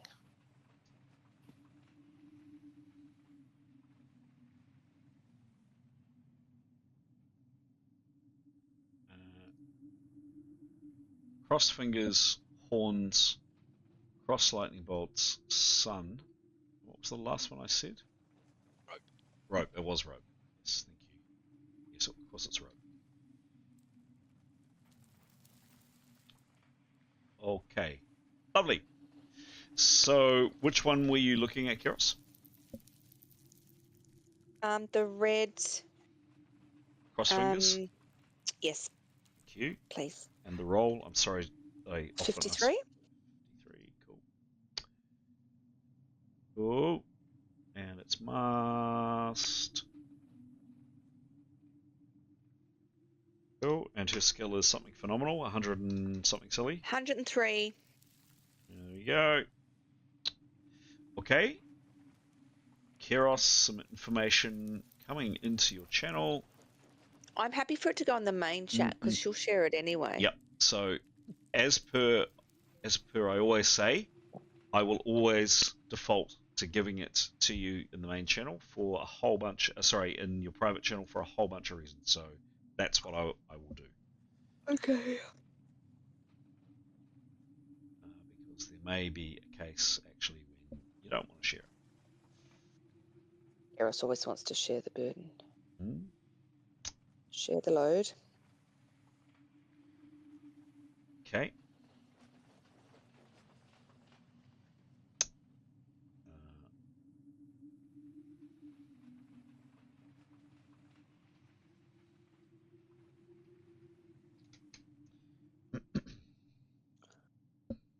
Okay. Do you want me to read it out now or all at the end? You could roleplay it. What does she do? What's her reaction? What does she say? I'll just read it first. Oh, boo.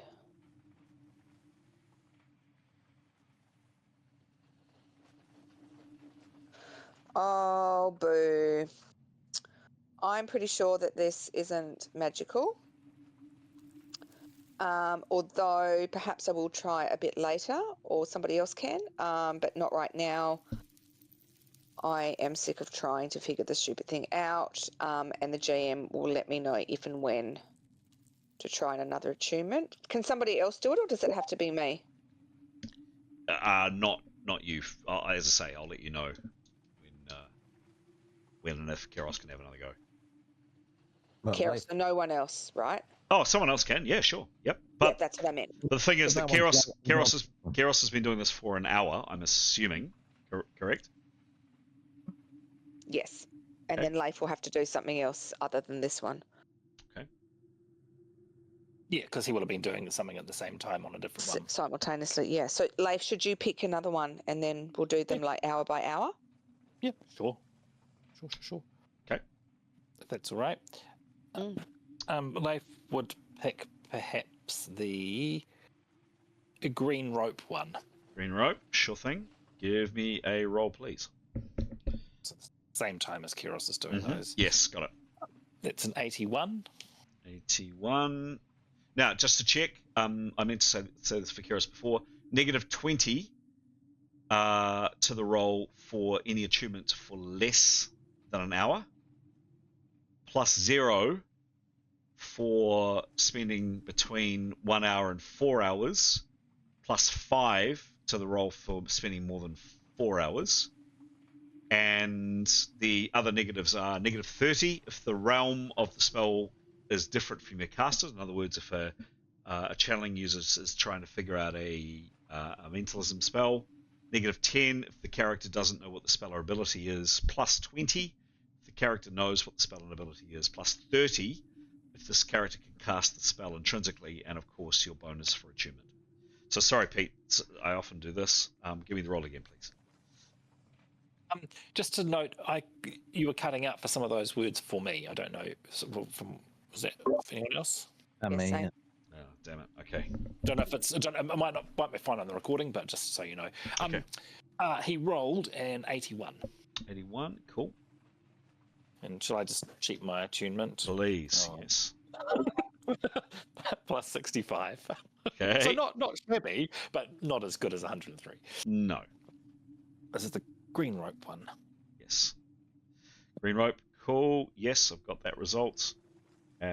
Going into Leif, your channel in a second. Now. Just a sec.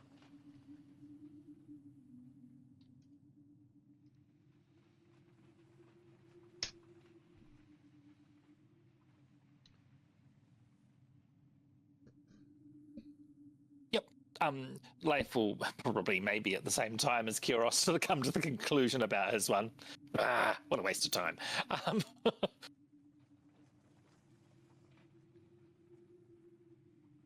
Yep. So yeah, I'm sick of trying to figure it out as well.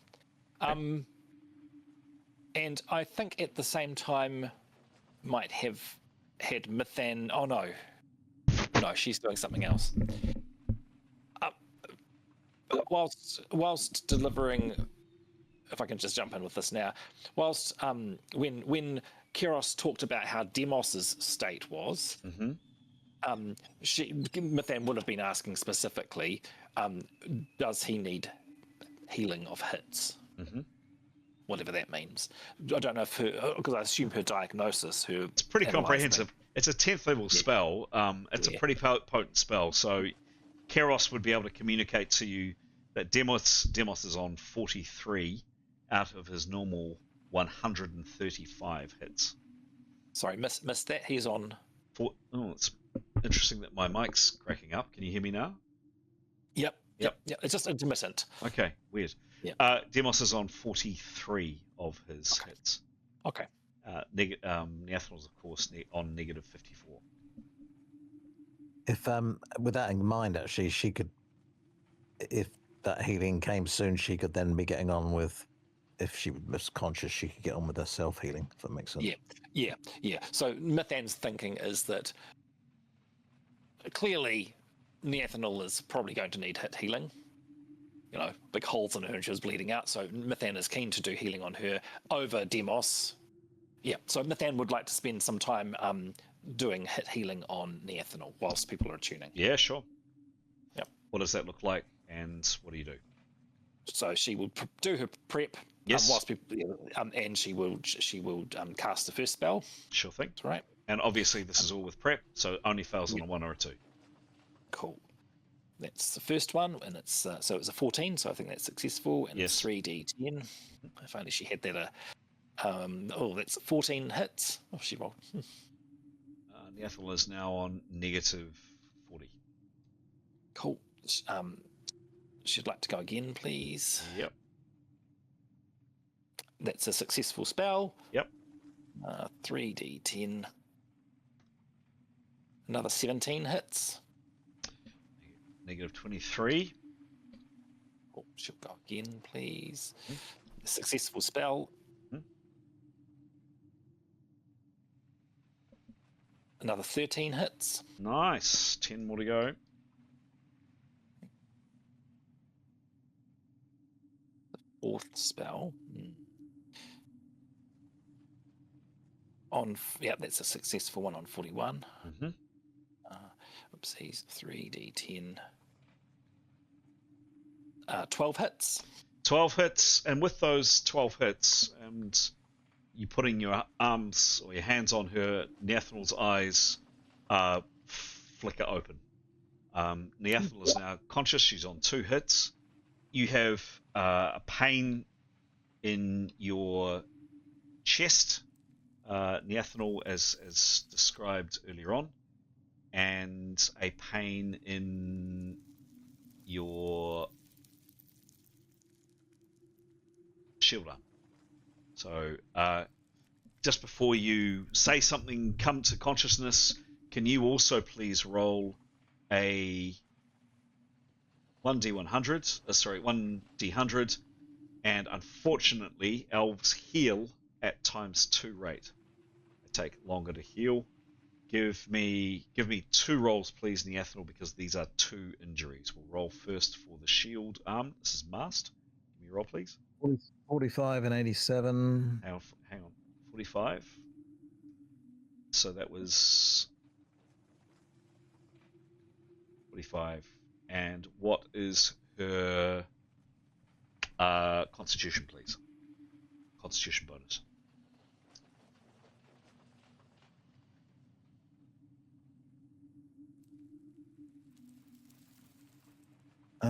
It is +3. +3. Okay, cool. Just a sec.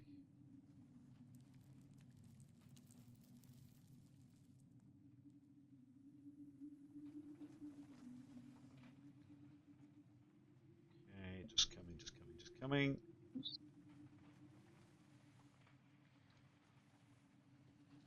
Okay, great. And then for the spear, please.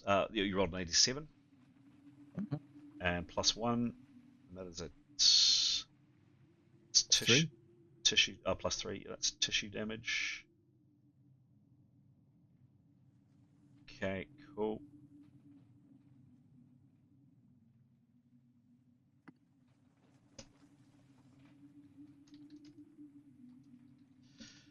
And Neathanel, please. So I now have how long both those 2 injuries will take to heal, as I did with Mithan. The biggie for Neathanel before she speaks, before she does anything, the kind of the critical role is to find out whether she has any permanent damage from that massive injury. I hope so. Give me so you need to, just before you roll, please. Permanent injury may occur in cases of a severe injury or death. In this case, the character rolls D100, adds on their Constitution stat, not just the Constitution bonus. And if the result is greater than 100, the character suffers no permanent damage. So give me a roll of a D100 and add on the actual stat number, please. Sorry, I didn't hear what you said at the end there. Give me a D100 and then tell me what Yep. your Constitution is. 56. And what's your Constitution?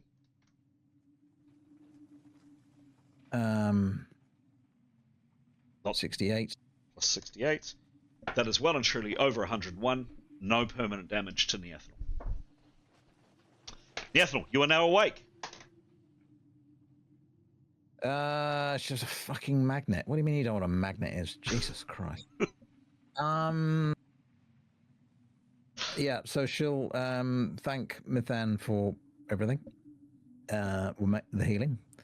And then she'd like to cast pain relief on herself after preparing. Sure thing. What does that do? Heals 1 hit per minute. Okay. Give me a roll. Fails on a 1 or a 2.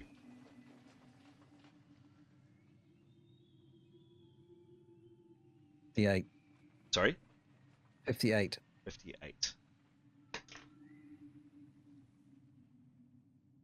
58, you're fine. Cool. And so you were on full... Sorry, you did tell me. How long does it last for? 1 hit per minute. For how long? Until you want to stop. Okay, cool. So 109, so 109 minutes. 109 minutes. Okay, cool. So she just sits there and slowly ticks that away. Okay.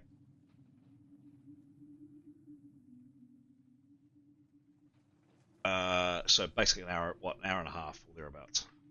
Yep. Cool. While the attunement's going on. Yep, done. Okay. Excellent. Any other activities? Anything that Demos is doing? Not Demos. Sorry, Force of Habit. Sorry. Anything that Tarquin is doing? Anything that Gray is doing? Anything else that Leif, Mithan, Etienne's doing? Tarquin's going to continue to monitor his appearance and make sure that he's getting his color back. Okay. And Gray is just going to be tending to Wee. Mm-hmm. And Demos is just going to be hopefully dreaming about Jamie Lynn. Dreaming happy thoughts. There you go. Twirling around. Yeah. Nice. Cool. What are others doing, please? After doing a little bit of healing, Mithan would have a go at attunement on another item. Mm-hmm. What are you going for? She would go with the the horns one. Mm-hmm. That's okay. So I suppose we're pacing by Neathanel's thing, so maybe even it took her half an hour to get Neathanel back conscious. We've still got an hour. Yep. Of attunement. Yeah, yes. Yeah. Cool. Yep. Something like that. And I just realised there's all those healing rolls in my own chat. That's okay. So. Yep. Yeah. And here's Mithan's attunement roll. Yes, please. Oh no. It's masked. 100. Oh, that's a shame. I think. Did I do that right? What's the skill? Where? Plus 18. 18 minus that plus that. Okay. Yeah. Okay. Cool. And then that's. Okay. And this is for the horns, yes? Yes. Cool. This is coming into Mithan's chat. I think I've cut and pasted the right one. No, I haven't.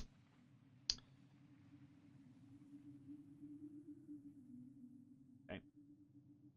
This time.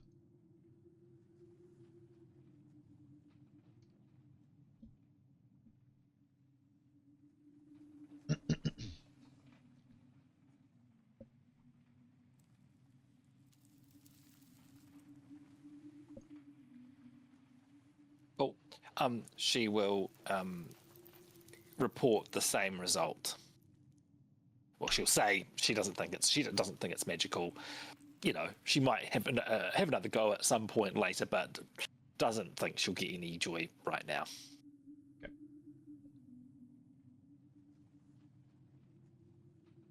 Okay. Leif would suggest, do we want to he and Kiros do some attunement on, what else have we got? Some scrolls. Scrolls, or I think the scroll case might be interesting. So if And don't forget the faded parchments and a mace head. Not that we can do much with the mace head. Well, maybe, I don't know. Leif will do the mace head, but I think the scroll case is most promising. If Kiros, yeah, it's true. Oh. Roll now. Sure. Yes. GM. Yep. Yep. So for the scroll casing, I've rolled. Oh, that's not right. Sorry. I've rolled nothing. That's all right. She's got 103 anyway. I have rolled a 72 plus 103. 72 plus 103. Thank you.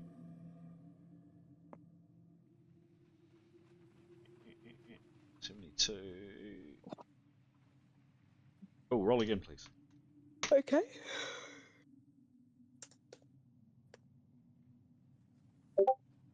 $74. And her skill is 103. Ooh, that's 103. That's interesting.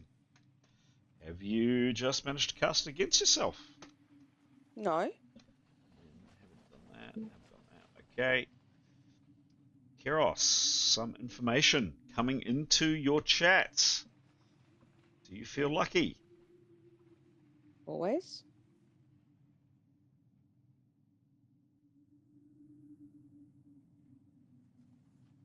This is on the. Just type this in.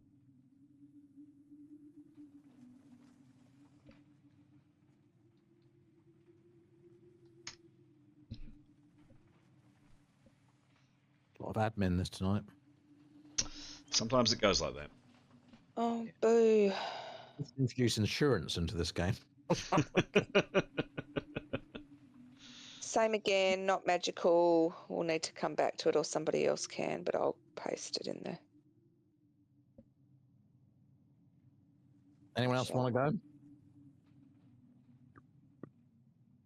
I mean, Craig can. He's got a pretty Yeah. low ability. Actually, just what's Tarquin's ability? Sorry, I keep forgetting that I'm also playing Tarquin.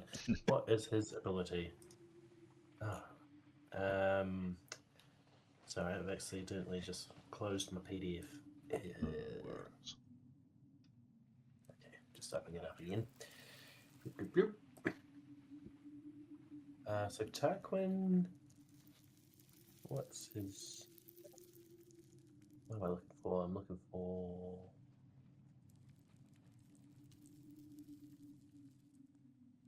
I don't know if he can.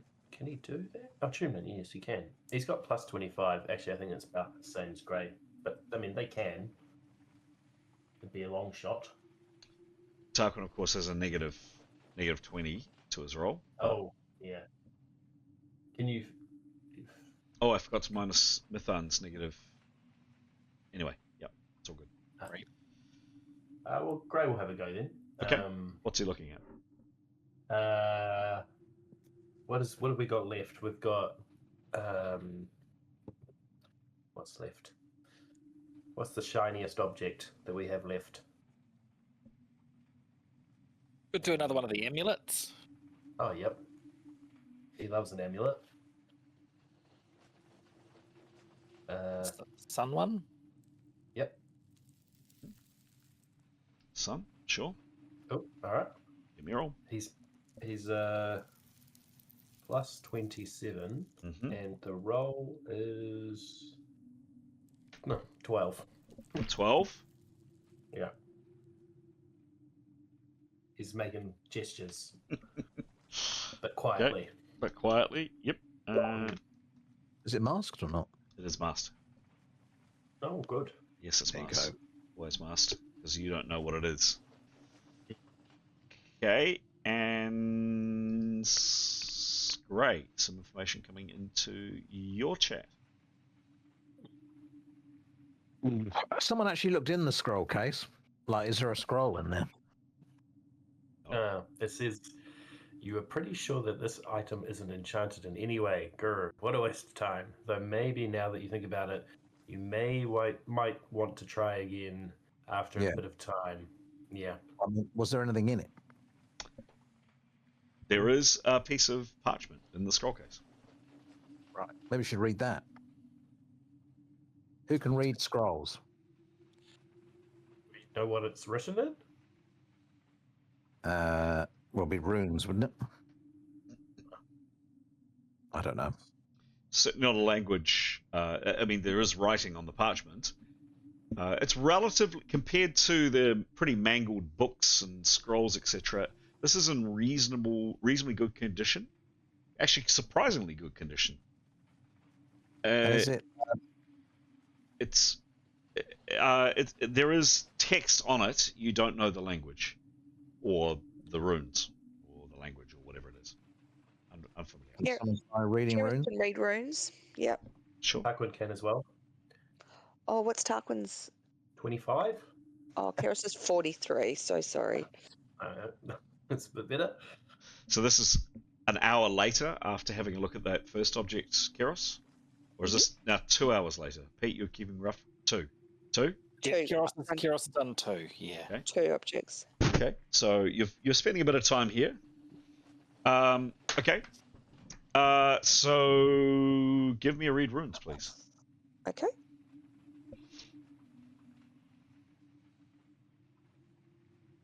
$52 plus 43.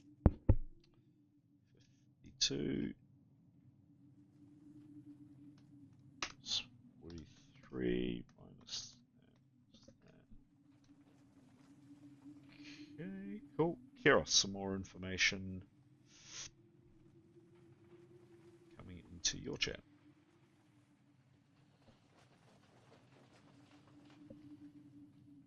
Oops. I mean, it's got nothing to do with the fact that it's where we are, is it? I mean, I know the gods can't get through. It's a lot of interference. Well, could be.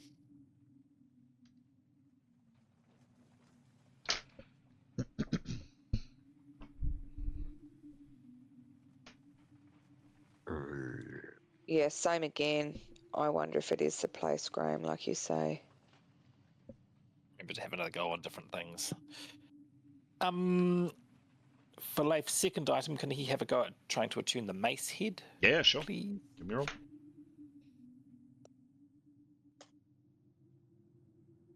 He rolled an 11. Oh. Roll again. And followed by an 82.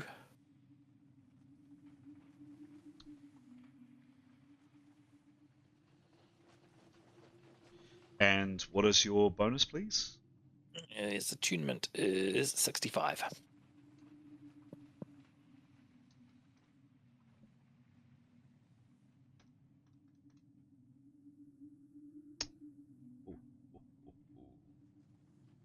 Uh-oh.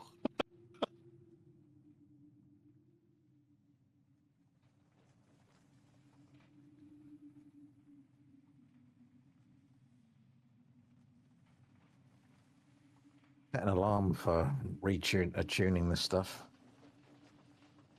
So you got to set an alarm, or you have. I said we should set an alarm should. somehow. I can't remember all this stuff. So long between games, I can. You did a good job remembering the slot. Thank you. I do keep track of it as well. So if people are wanting to know who did what, Leif, some information for you.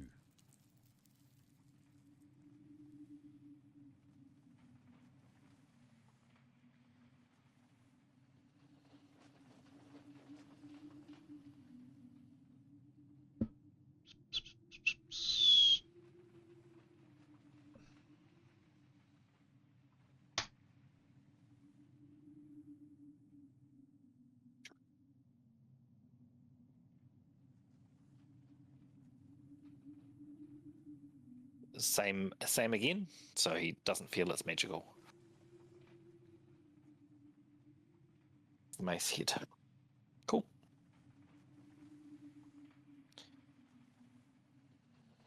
Was there a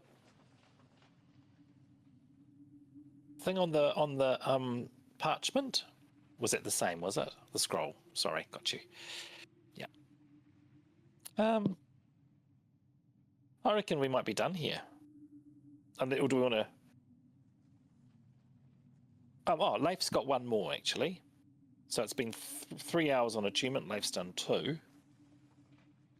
He might have a go at reading one of the faded scrolls. Mm-hmm. Give me a go. Is it worth having a go? I mean, is it too faded? The faded scrolls and the books, you think they're pretty much not usable. Right. Yeah, the faded. Maybe you could try some of the books. The faded scrolls are almost impossible to see. Right. Okay. Yeah. He'll just. The books perhaps can be read. Okay, he might have a go at reading the book. And would using a read runes skill, he doesn't speak the language. Is it possible he'll get a result? Yeah, if there's a rune to be discovered, yeah, potentially. Okay, but he won't understand the writing in the books because it's not magical writing, right? So, yeah, correct. But if he could try. Yep, cool. It's just because in this hour, Kiros is looking at the scroll from the scroll case, which would be the most likely one. So the other ones aren't available. So actually, I think it's instead of doing a read runes, it's better to do an attunement. Actually, I think. So the faded scrolls are illegible. Damaged books. Yeah, no, he'll look through a damaged book. The book. Yep. Okay. Give me a read runes, please. Oh. And we got some magical spectacles. Other party. Am I rolling this correctly? Get you. Is that really another 100? It looks like it's correct, right? Wow. Not that it counts, but yeah. It says error in roll, unexpected That's because I did something dumb before. Right. Yeah, I had a pop up or something, and I couldn't see what I was typing, so You put your integer before your decimal. I don't know what I did. Oh, did I? Silly me in my M.E.R.P. It's a basic wrong move. That's What's the skill, please? Plus 45 for read runes. For read runes, yeah. Okay. Yeah, and Leif coming into your chat now. Just off chance, yeah. No, so nothing on the books either. Was this all the books? He's sort of flicking through, or one? One. Yeah, cool. Okay, on one of the books, no. So by my counts, pretty much dawnish, you'd fully rested, etc. You've cast some spells. It's been, am I right, 3 hours that you've spent here? So there is warm sunlight coming through. That's nice. nice. Not the quite right word. Weakened sunlight coming through into the building. It's been reasonably quiet outside. You actually had the last night you spent here. If you remember, you had some horrible fight take place outside with creatures that you couldn't see, and it was quite unpleasant. So it was actually a reasonably quiet night. You've done that. It's been more than an hour and a half. Neathanal, you are now on full hits. You are unfortunately at negative 30 because of those 2 injuries that we've talked about. So how long? Sorry? How long, sorry? For how long? Yes. A period of time. Oh, right. Well, then. Yep. Mithan, you have a negative 10. Demos, not that you know it, but your negative 100 is gone. What do you do, please? But while that was going on, could Etienne attune or get some... Oh, who knows? Who knows? The braces. How long will it take to attune braces? Yep. So attunement negative 20 for less than an hour, plus 0 for 1 hour to 4 hours, plus 5 for more than 4 hours. Well, if he could get some assistance from Leif, who knows?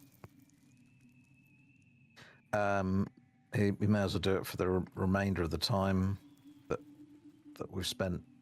Other people have spent doing their things. Okay, so did Leif? He used the 3 hours. He used the 3 hours, and did you get a success or a absolute success? Top of your head, Leif. I'll tell you if you don't know. Races. He knows. Bronze braces. Yes, he does know. Keros got a failure on those. Leif got a partial. Yeah, Leif. No one has attuned to them.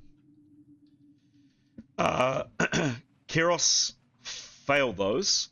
Leif got a partial success, and he knows what they do. Let me just have a look at my time and date. When was that? Could you?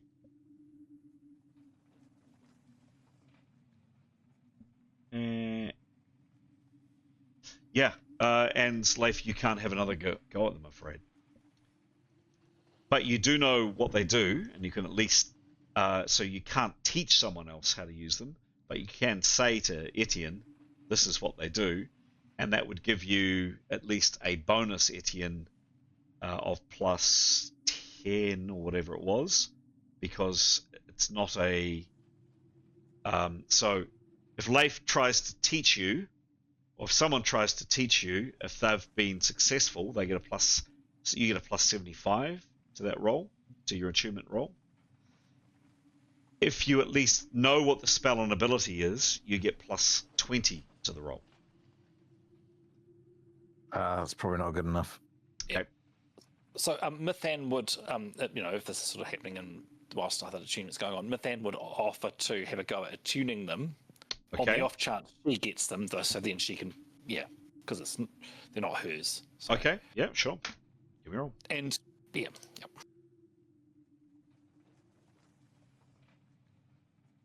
That's a 7 for Mithan. Could be very good. Thinking is that hopefully they're the same realm as her, because she's channeling and they might be, if they're clericy. Plus 18. A huge 18.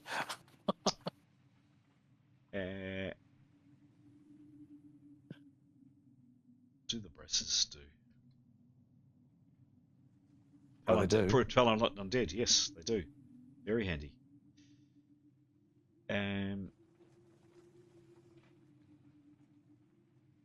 But then can't cast undead, repel undead. No, she can't. No. Etienne can. Yes. So he'll get a.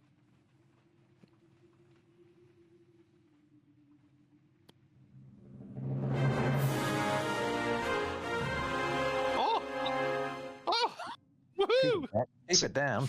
Success for Mithan. Brilliant. Thanks, Can you teach me how? Happy to. That's the whole point. But it might take time. It will. Oh. It will. It will take. Give me a 1d. 1d8, please, to find out how long. You go, Graham. It's depending on how good a learner Etienne is. 2. It will take 2 hours. We've got 2 hours, haven't we? I reckon.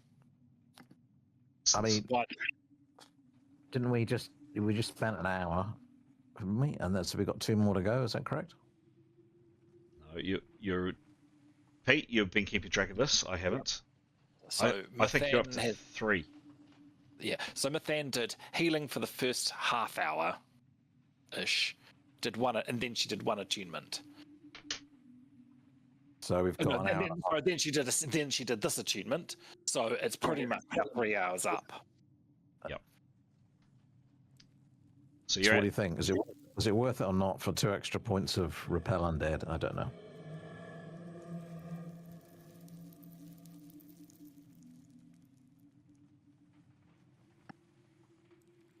Repel undead. Did Etienne disintegrate any of those priests with repel undead? I can't remember. Disintegrated, assuming they morphed into something with tentacles, yes. Or if they summoned that, no. Don't know. So we killed 3 of those priesty things. One was the spider was shot by Kiros. Yeah, he did turn one of them. Tentacles arms was Kiros and Grey. And then there was Snake Arms. Is that right? That was disintegrated. Yeah. Correct. I reckon it's worth it. Yeah, because conventional repel undead. Well, depending which one I use, but yes, a couple more points doesn't go amiss, does it? So does that mean more targets are possible? Yep. Stronger. More points in total, or so if it's a more powerful one, then bonza. Oh, that's right. Right. And I can go up to 10, I think. So another 2, that would be good, I guess. How does everyone else feel? I mean, our limiting factor is we've got rations. I mean, yeah, I think we can do that. We can get. Yeah. Let's do it. Ooh. Okay. So 2 hours. Not that your characters know 2 hours. Plus 75 to Etienne's roll, courtesy of Mithan, saying this is how you do it. This is how you get your mind around it. This is what happens. Blah blah blah. Etienne, give me a roll, please. So it's plus 75, and then does he get any other pluses for being same channel? No, you only get a negative if it's not the same channel. So plus it is just plus 75 plus your attunement skill. Sorry, we lost the end of that. Plus. Just plus 75 plus your attunement skill.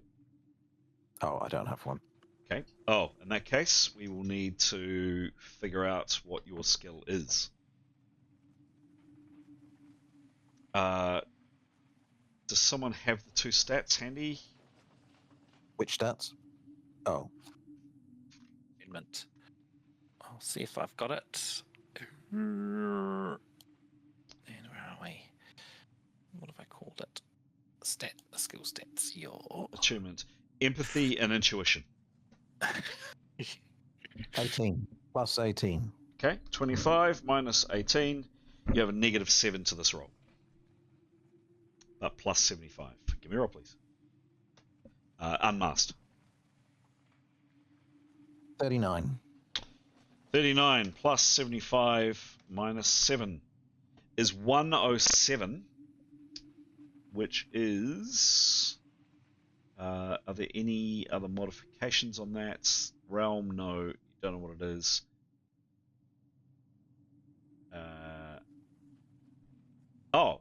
Plus... Well, hang on. Plus 30 if the character can cast the spell intrinsically. Can you cast the spell intrinsically? Yes. Plus 30.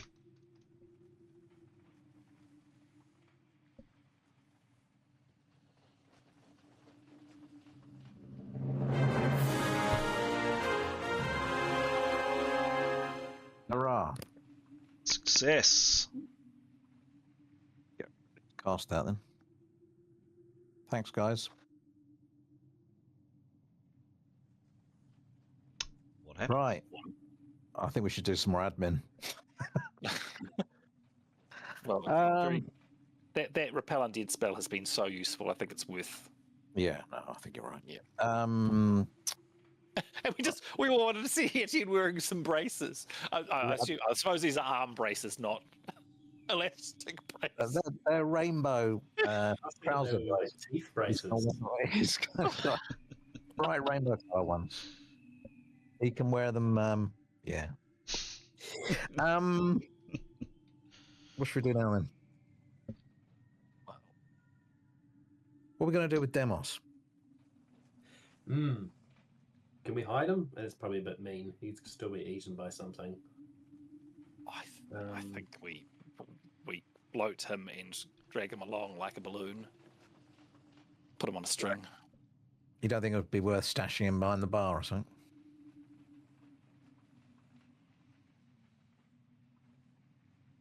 The only thing is, if he wakes up and we're not there, and then he goes looking for us or something. Yeah. Could leave him a note. On for milk. Gone to the supermarket. Yeah. No, I reckon I think there's just too high a chance of something detecting him and eating him. Yeah. All right. And also, we might not want to come back here. Who knows? True. Splitting the party has not usually been great. Understatement. Yep.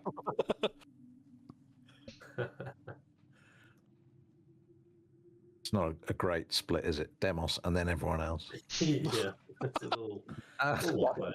Who's not Hanging along with them. Yeah, exactly. Come on, Demos. Come on, Jamie. Right. Actually, during that time, the extra time, we didn't investigate the notebook, did we? Yeah, can we read that? Yep, just a sec. Let's try to find it. Should add the coins as well. How much was in the coins? Someone wanted to do some counting. Let's see. Do I have to roll for that as well? No. Accurate counting. I haven't got maths.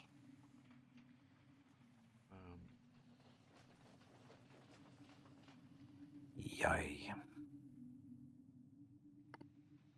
Yeah. Leather-browned notebook.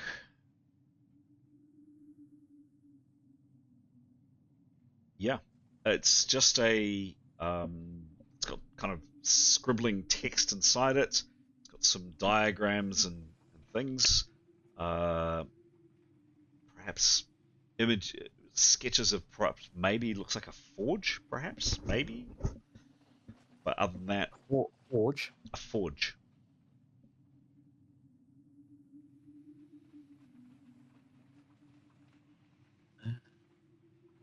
But it's not in a language that you understand. Or in a script you understand. We can ask the E154 later if we ever see them again. Oh, well, we're going back via the void, are we? Probably not.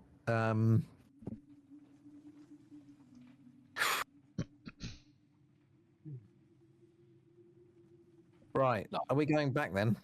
Yep, I reckon we should. Yeah. What's the plan before we blunder into this?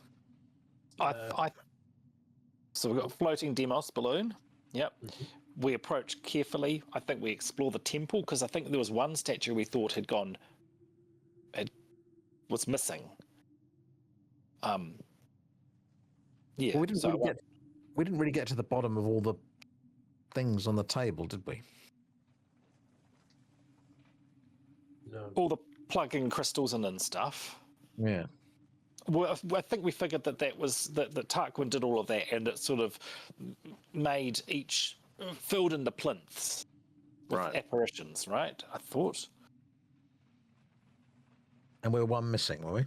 And when we came back up from being down, I think we thought there was one missing.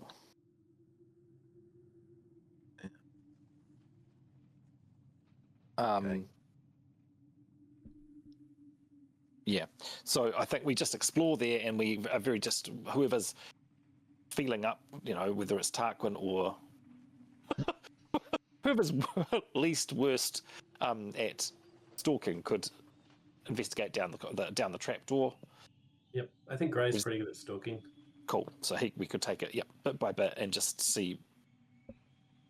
Yeah, we can't know until we get there, I guess. No, I mean, there's a chance everything like they might have just gone back to sleep again. Yeah, and the ghoulie shriekers might be back. Yep. Oh, that's a bit annoying, isn't it? But if their geezers are back at their table, we could just torch the lot of them, couldn't we? Actually, no. Smoke probably in a small confined space probably wouldn't help. No, actually, for the rest of our thing. But could we chop them to bits? I don't know. What would help? Well, yeah, I think we should. Yeah, perhaps get there and see. Perhaps. Okay. So what's happening, please? Yeah. Leif will take charge of Demos unless anyone else wants to, and would cast float on him and attach him by rope to his belt. Or okay. Excellent image. Okay, give me a float spell, please. Can we balance stuff on him just so you can use him as a token? Ooh, that was a 6. 6. The spell does go off. And you describe how you affix Demos, please. Well, you got any ribbon? Sorry. Anything less than like a thick climbing rope? Anyone got cord? Or maybe the thick climbing rope is what's needed. I don't know. I've got rope. Or, I mean, even just clothing. I've got Victory's leather toy, the length of leather, soft leather. Is it like a leash? Yeah. Stick him on a leash. So Leif would like to have him so he's not going to interfere with his movement particularly.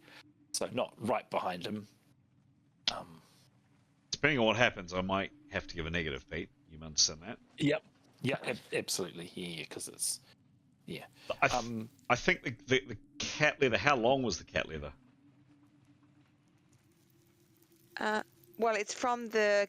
is it a cat of nine tails? Not the whip, when we had the executive assistants. So it's that long... I think I was ill that week. I don't remember being cat in. You must have had I don't remember any cat and nine tails. you remember she kept them all? Keros kept them all, so Victory could play with them. I do remember you Got lots keeping of- one cat of nine tails. Cat of nine tails. It's a great idea, but it's relatively short. Unfortunately, it's about that big. Well, could we tie all of the strands together? It's lots of leather. Can we just tow him by Albert? Or whatever, By what? whatever we're calling the spear. Oh no, he wants to go hands free. No, Leif's got rope. He'll just his rope's probably tied on the outside of his pack. He'll just use however much from that 50-foot rope to attach to Demos as he needs to get him to the right height. Great. I do like the idea of going dominatrix though with the leather though, Alex. That's quite nice. Yeah. But it would probably take a long time to tie all of them together. To tie them all together. So does he cut the rope to tether Demos? No. Okay.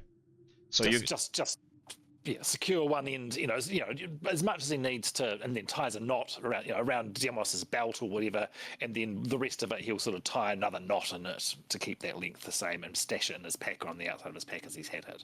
Okay. It's a bit cumbersome and it probably have a minus, but a bit of a minus depending on what he's doing, but sure. Okay, great. What happens now? That's now done. Nice idea with the cat leathers, by the way. That's got a nice image in my head. I forgot about the executive. But we lost you again. Oh, we lost all of that, Chris. Oh, damn it. Why is that happening? I don't know. I was just saying a nice idea about the cat leathers. Okay, what happens, please? I'll never know. Right. Party order, is Neathanol okay at the front, or do we want Grey at the front for sneaky sneaks? What? She's on minus 30 at the moment. Yeah, so not as good. Be great. So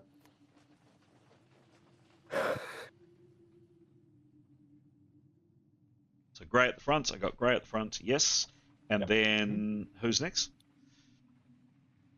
Would you put like an Etienne there? Or Etienne, yeah. Well, Etienne, it's all good. Yeah. Cool. As long as someone's perceiving for him. Yep. Who's next? Tarquin. Tarquin. Cool. Do some perceiving behind him as well. Cool. And then after Tarquin, Keros. And then Neathanol. Neathanol. Cool. And then Leif. And Demos. And Mithan. Demos. And Mithan bringing up the beer. Cool. Brilliant. Any other prep I should be aware about? Anything you do? Any cleaning up you do? Anything I should know about? Or you just vacate? Close the door behind us. Cool. Okay. Great. Proceeding all the way. Of course. Well, let's start off with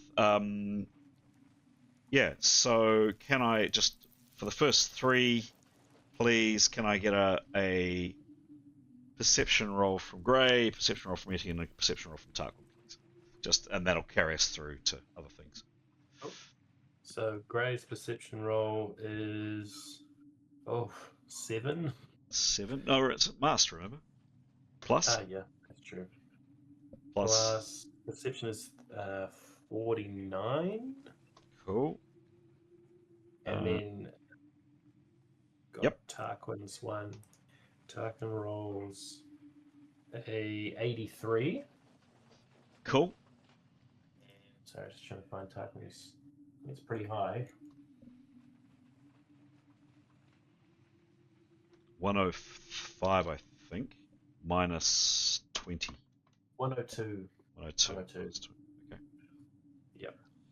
Okay. And then Etienne, please, just for fun.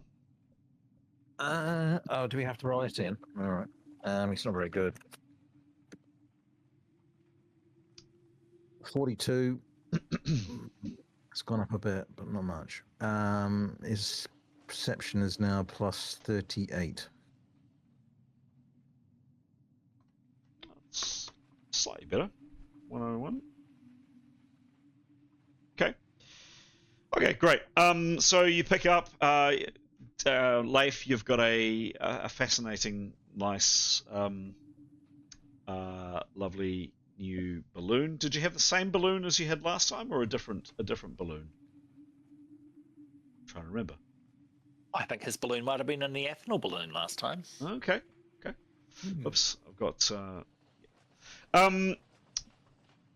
You open the door, you guys all get out. You just kind of mentally tense yourself. You know that what you're going out to outside is this, and you're just like, I don't want to go back out there again. I don't like it. You know, the ash is everywhere. It just feels awful. But you kind of seal yourself, and it has been quiet. And yeah, it's actually Gray that spots it. Gray, you're out the door, and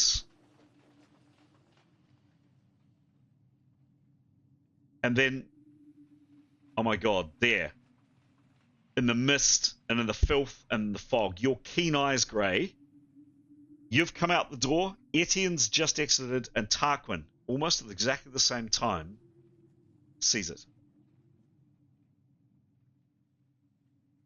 And Tarquin points up and just wails. You are under attack. Cool. Etienne, courtesy of some amazing perception rolls from Gray, Tarquin, and actually not bad from Etienne.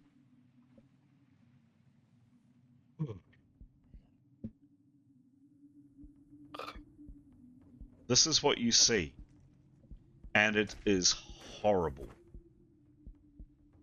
You surprised me.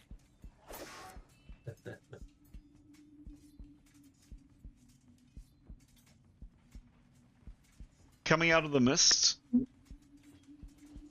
are two at least of these forms rapidly coming towards you. And then more horribly, Tarquin, you've seen two figures coming down the walls, face first, reasonably rapidly towards you.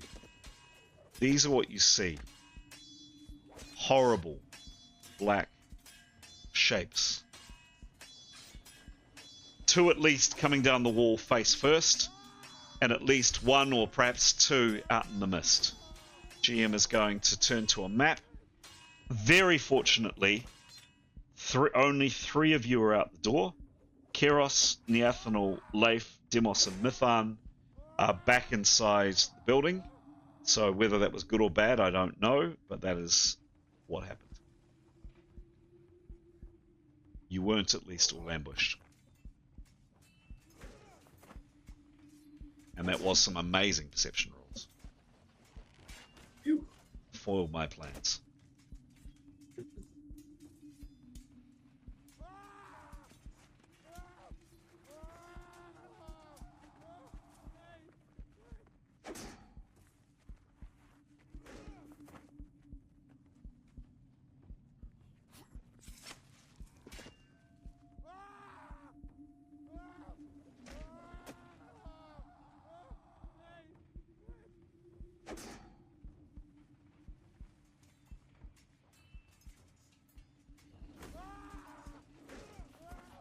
One sec. Okay,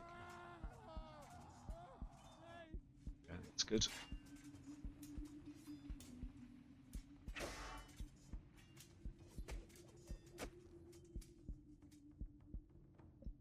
Just going to place some figures up. So next, nearly stepping up the door at the door's threshold was Keros.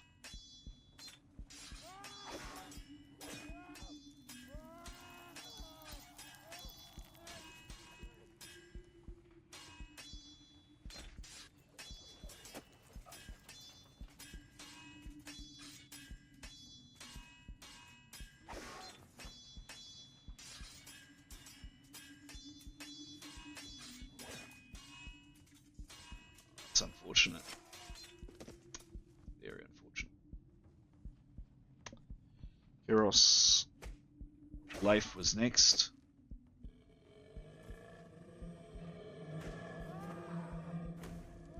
Leif. Demos is floating, and Mithan last.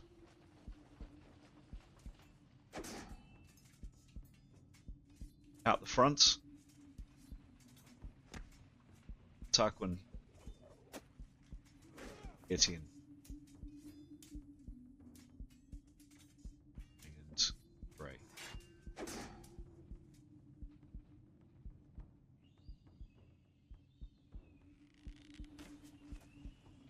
Okay.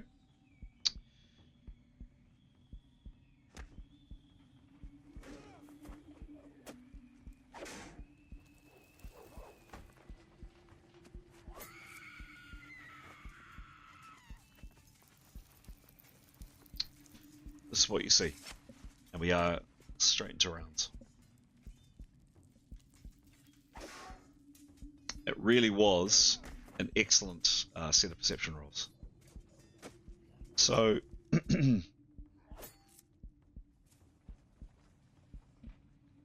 3 characters have come out the door.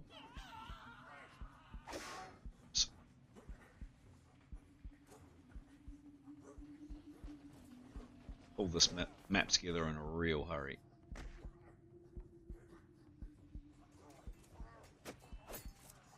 Damn it.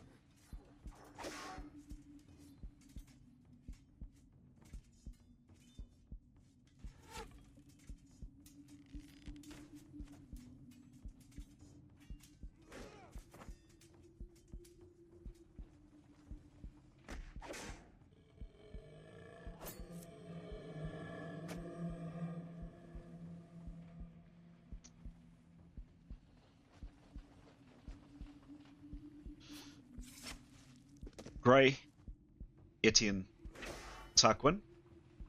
Tarquin, you glanced up and you've seen 2 of these.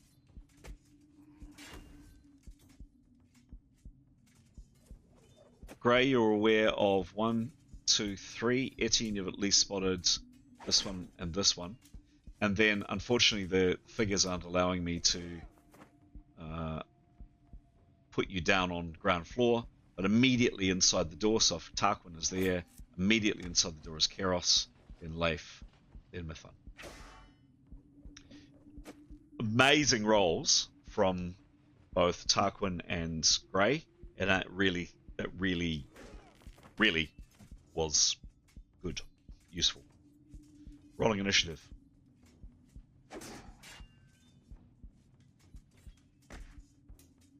You didn't talk about Wingy. Neathanel, you are... Oh, I didn't put Neathanel. Where is Neathanel? Between Keros and Leif. Sure, but where's her counter? She's invisible. There she is.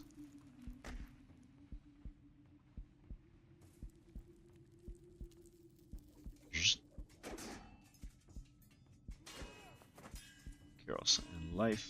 Cool. So Neathanel, imagine you, there's the doorway there. If you use your imagination. You've just heard a shout from outside. Obviously, you are unaware of what's going on. I could have taken you out into another room, but it would have just taken too long. Try if you can to work on the basis you don't know what's out there. You do. What do you do, please?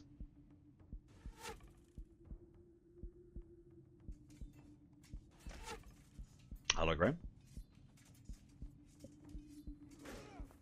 She'll prepare. Prepare? Done. Great. Probably won't step outside. Cool. Cool. Thank you.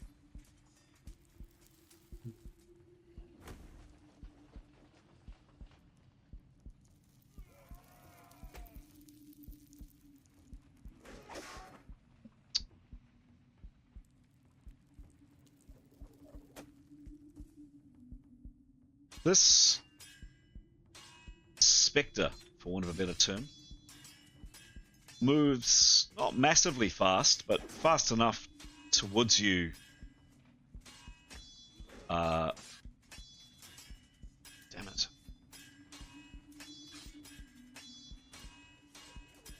Gray? Where are we?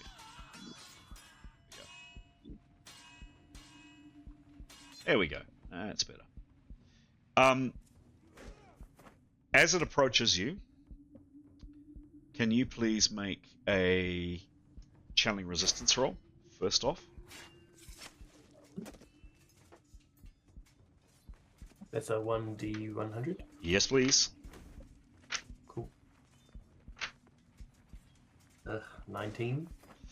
19. Is it last? What? Sadly not. What level are you, please? Level 8. Level 8. Gray, you've got a beta 41. What is your channeling, please? +2. Plus 2.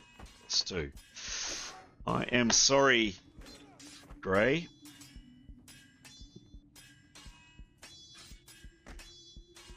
But you lose... can you roll a 1d4, please?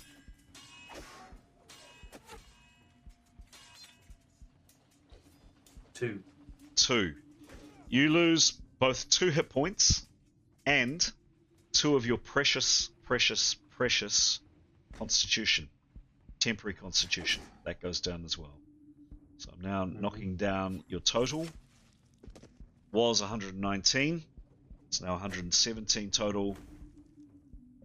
And you're on 107. And yes, you're on 117. And is that... Let's just check. Distance. And I'm going to ask the same for Etienne as well in a second. But we'll do that on Etienne's turn.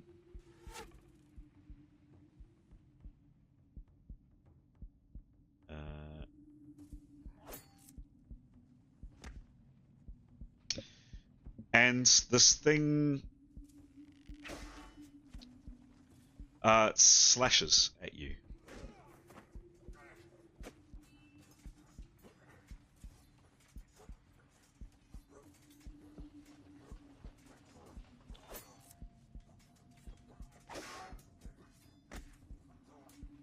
Now it has moved.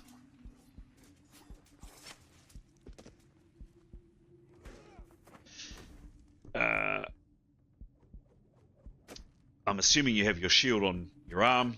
It's a normal place to carry it. You probably don't have a weapon drawn. You guys, I guess, you tell me if your character does or not. I'm assuming you don't, but you tell me if you do.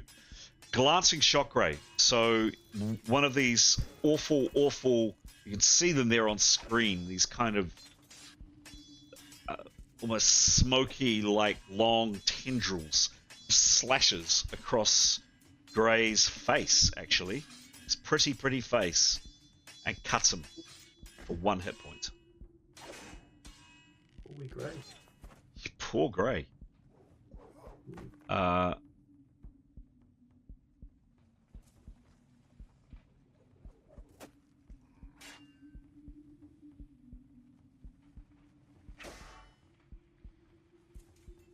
This one here does the same on Etienne. Exactly the same on Etienne. And I'm only going to actually ask for 1 Constitution check. And now Tarkin will be affected as well. So 1 Constitution check for you, please, Etienne. Give me a roll, please. Make a roll.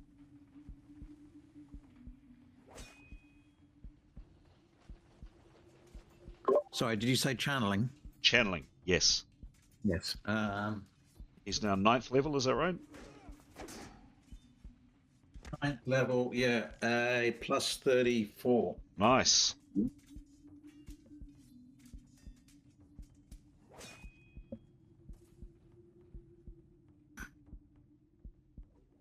$73. 73. You are fine. You are absolutely fine. You do not take any constitution damage. But this thing slashes at your side, Etienne. It does get a flank on you.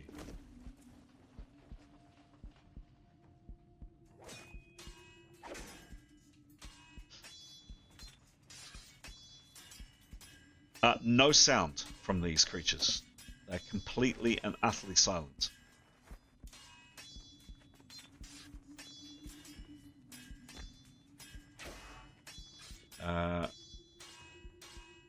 Etienne, you of course always have your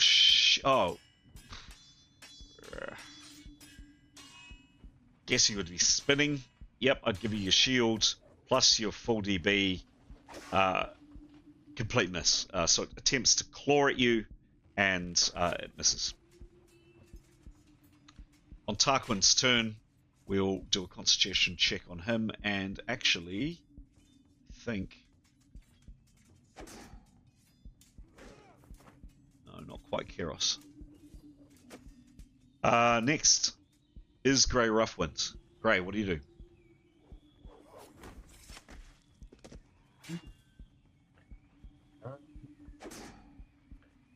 I think he would. He's got his magical axe. Hopefully, it could hurt whatever this is. I assume it's in his arm, his hand. It's not drawn, I guess. Your call. Your call. These are your characters, and you would tell me if they'd have a weapon drawn or not. It's up to you. I think he would have. I don't know if he would. I mean, he's been through a lot. So maybe he's got it drawn. It's up to you. Maybe he does. Yeah, I feel like he'd just be ready all the time. So yeah, I think he would try to slash at it with his axe, but I think he'd probably do like a 50-50 evade slash parry slash Okay. attack. Okay. In case it doesn't really work. Okay. Give me a roll. Sure. Oh, that's not what I need to roll.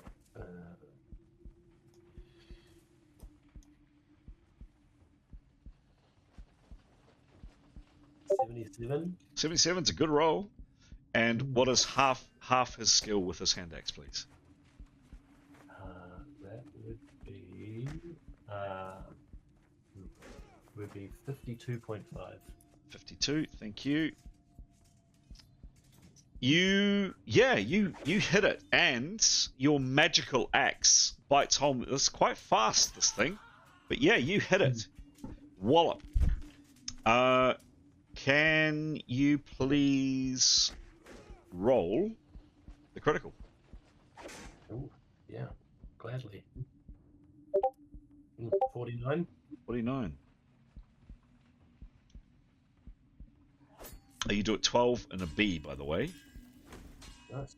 Yeah, you smash it, and this shape, it's almost like fighting smoke, but something about its form, your axe sinks home. It does hit something in there. There's something solid, and you do another 4 hits, in total 16 hits. Awesome. Nice one.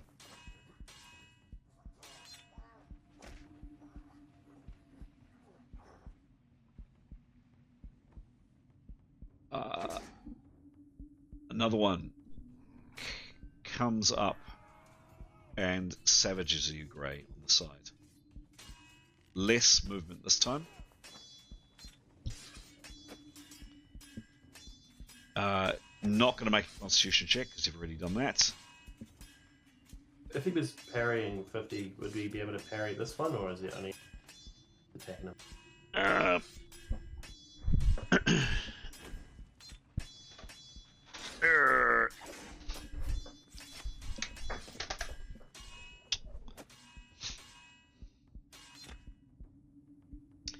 Must be aware of opponents to parry. Can use your shield bonus only against one foe. You are aware of all three, so I would say yes, you can. You did see both these two. In fact, you rolled a 137 for your perception, so you took in everything. So yes, you can. Could he use like a percentage of his parry so that like he's still got some left if the other one wants to have another go? Sure. Yeah. Yeah, so maybe he'd use like half of what his parry is, so that I guess Okay. that's at 25%. Mm-hmm.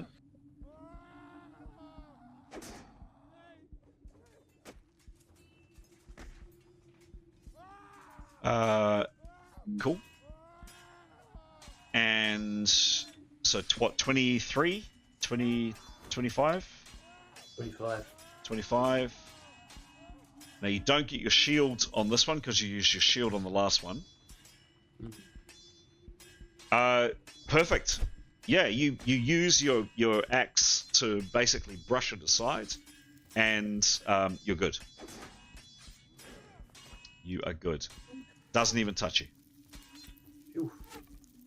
Tarquin is next to act. Tarquin, first and foremost, can you please make a Constitution check? 37. 37. He is 9th level. Yep. And what's his Constitution bonus, please? His Constitution is... Oh, sorry. Wrong page. +9. +9. Again, like Etienne, you are fine. You do not take any damage. Your action, Tarquin. Trying to see what kind of spells he has. He doesn't really have much against the dead, does he? I feel like he'd actually probably just want to teleport himself back inside. Again, more than happy to phone a friend playing someone else, but your call. Does anybody else have any more knowledge of his abilities? I think he might call out. All out, I would say, yeah. There's creepy wraiths.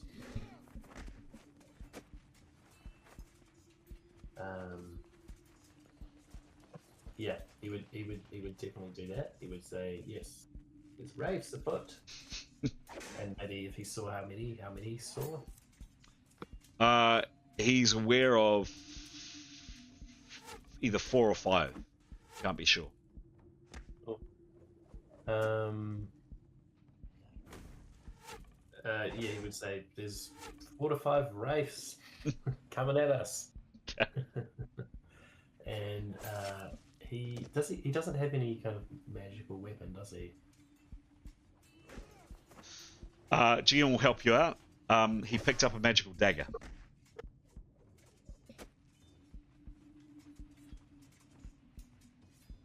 Andy then he would make sure he had his hand, and if any of them were close to him, he'd probably take a steady step. He could. This one is attacking on the flank on Etienne, so you could get a flank on it if you wanted to. But you've. Yep. Oh. I'm going to give you a -10 because you have spoken a bit. You've given a bit of information. Okay. And he's got a -30, I believe, as well. -20. -20.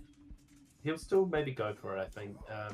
Like 50% for it, I guess. Okay. Maybe that's a bit risky because then it's... And he's got to draw it as well. Okay, no, he'll just draw it and get ready. So whatever he's got left, he'll parry. Done. Next is...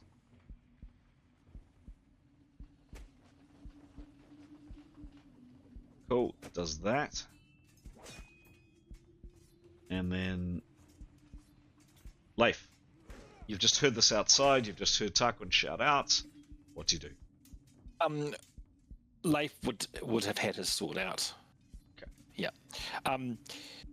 Is there any chance he can get out the door, or is it blocked? It is blocked. Cool. He will.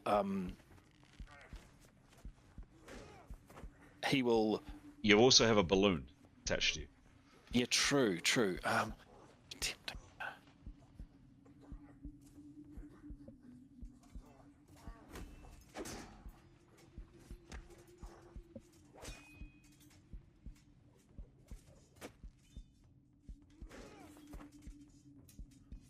Yeah, he'll divest himself of his balloon, which means he'll drop his pack. Okay, drop his pack. Because the rope was still sort of attached to his pack, which is where Demos is. So Demos is now weighed down by Leif's pack, I think. I think Okay. it's fair to say. Yep. It takes a round to do. Oh, okay, cool. Okay, Leif will do that. He's got nothing else to do. But if he can, he'll call out, are we coming out? Okay.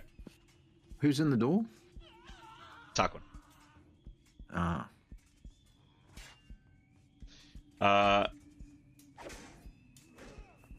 Next.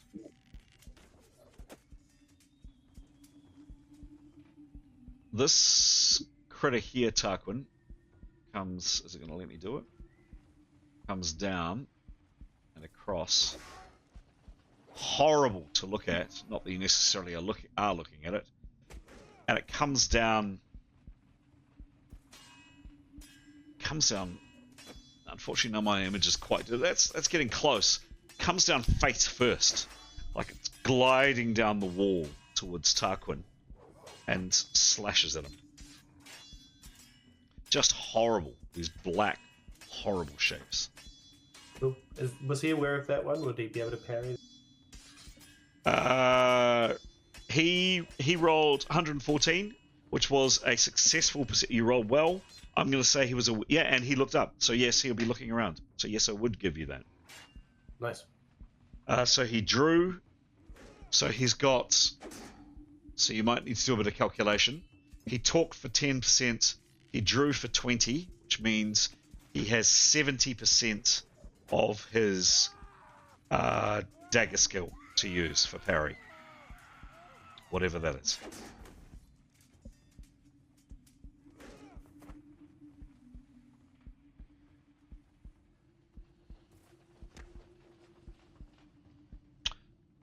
I'm going to give you a flank because it's at an awkward angle.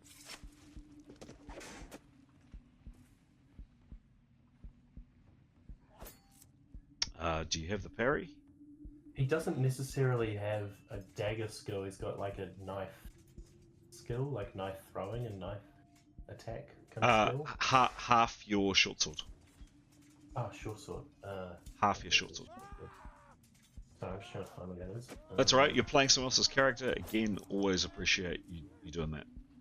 Okay, so half the short sword, that's about 30. Sorry, I'm just going to do some maths.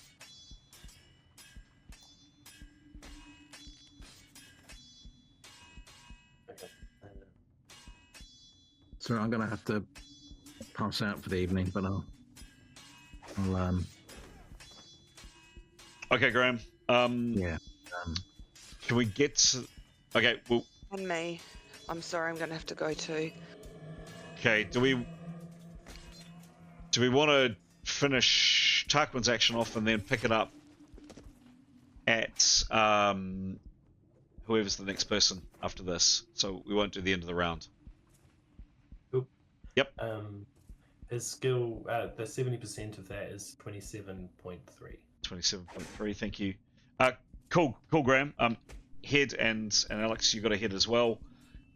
Glancing shot on Tarquin, 2 hits. That parry made all the difference. You would have got a critical otherwise. Cool. Next to act, where we pick it up next time, is Mithan. We'll leave it right there at Mithan. Hope you had fun, guys. Play on the 21st. Sorry, we took a bit longer. Nice one, team. See you, folks. Vader to Grey for picking up on the Analyze Symptoms spell. Nice work. Nice one. Nice one. Yes. Night, folks. Night, Alex. Night, Graham. See you guys. See you all. Thank you. Have fun, Aiden. Travel safe. Yeah. Oh, yeah. Have a great time. See you. Thanks, guys. See you. See you later. See you.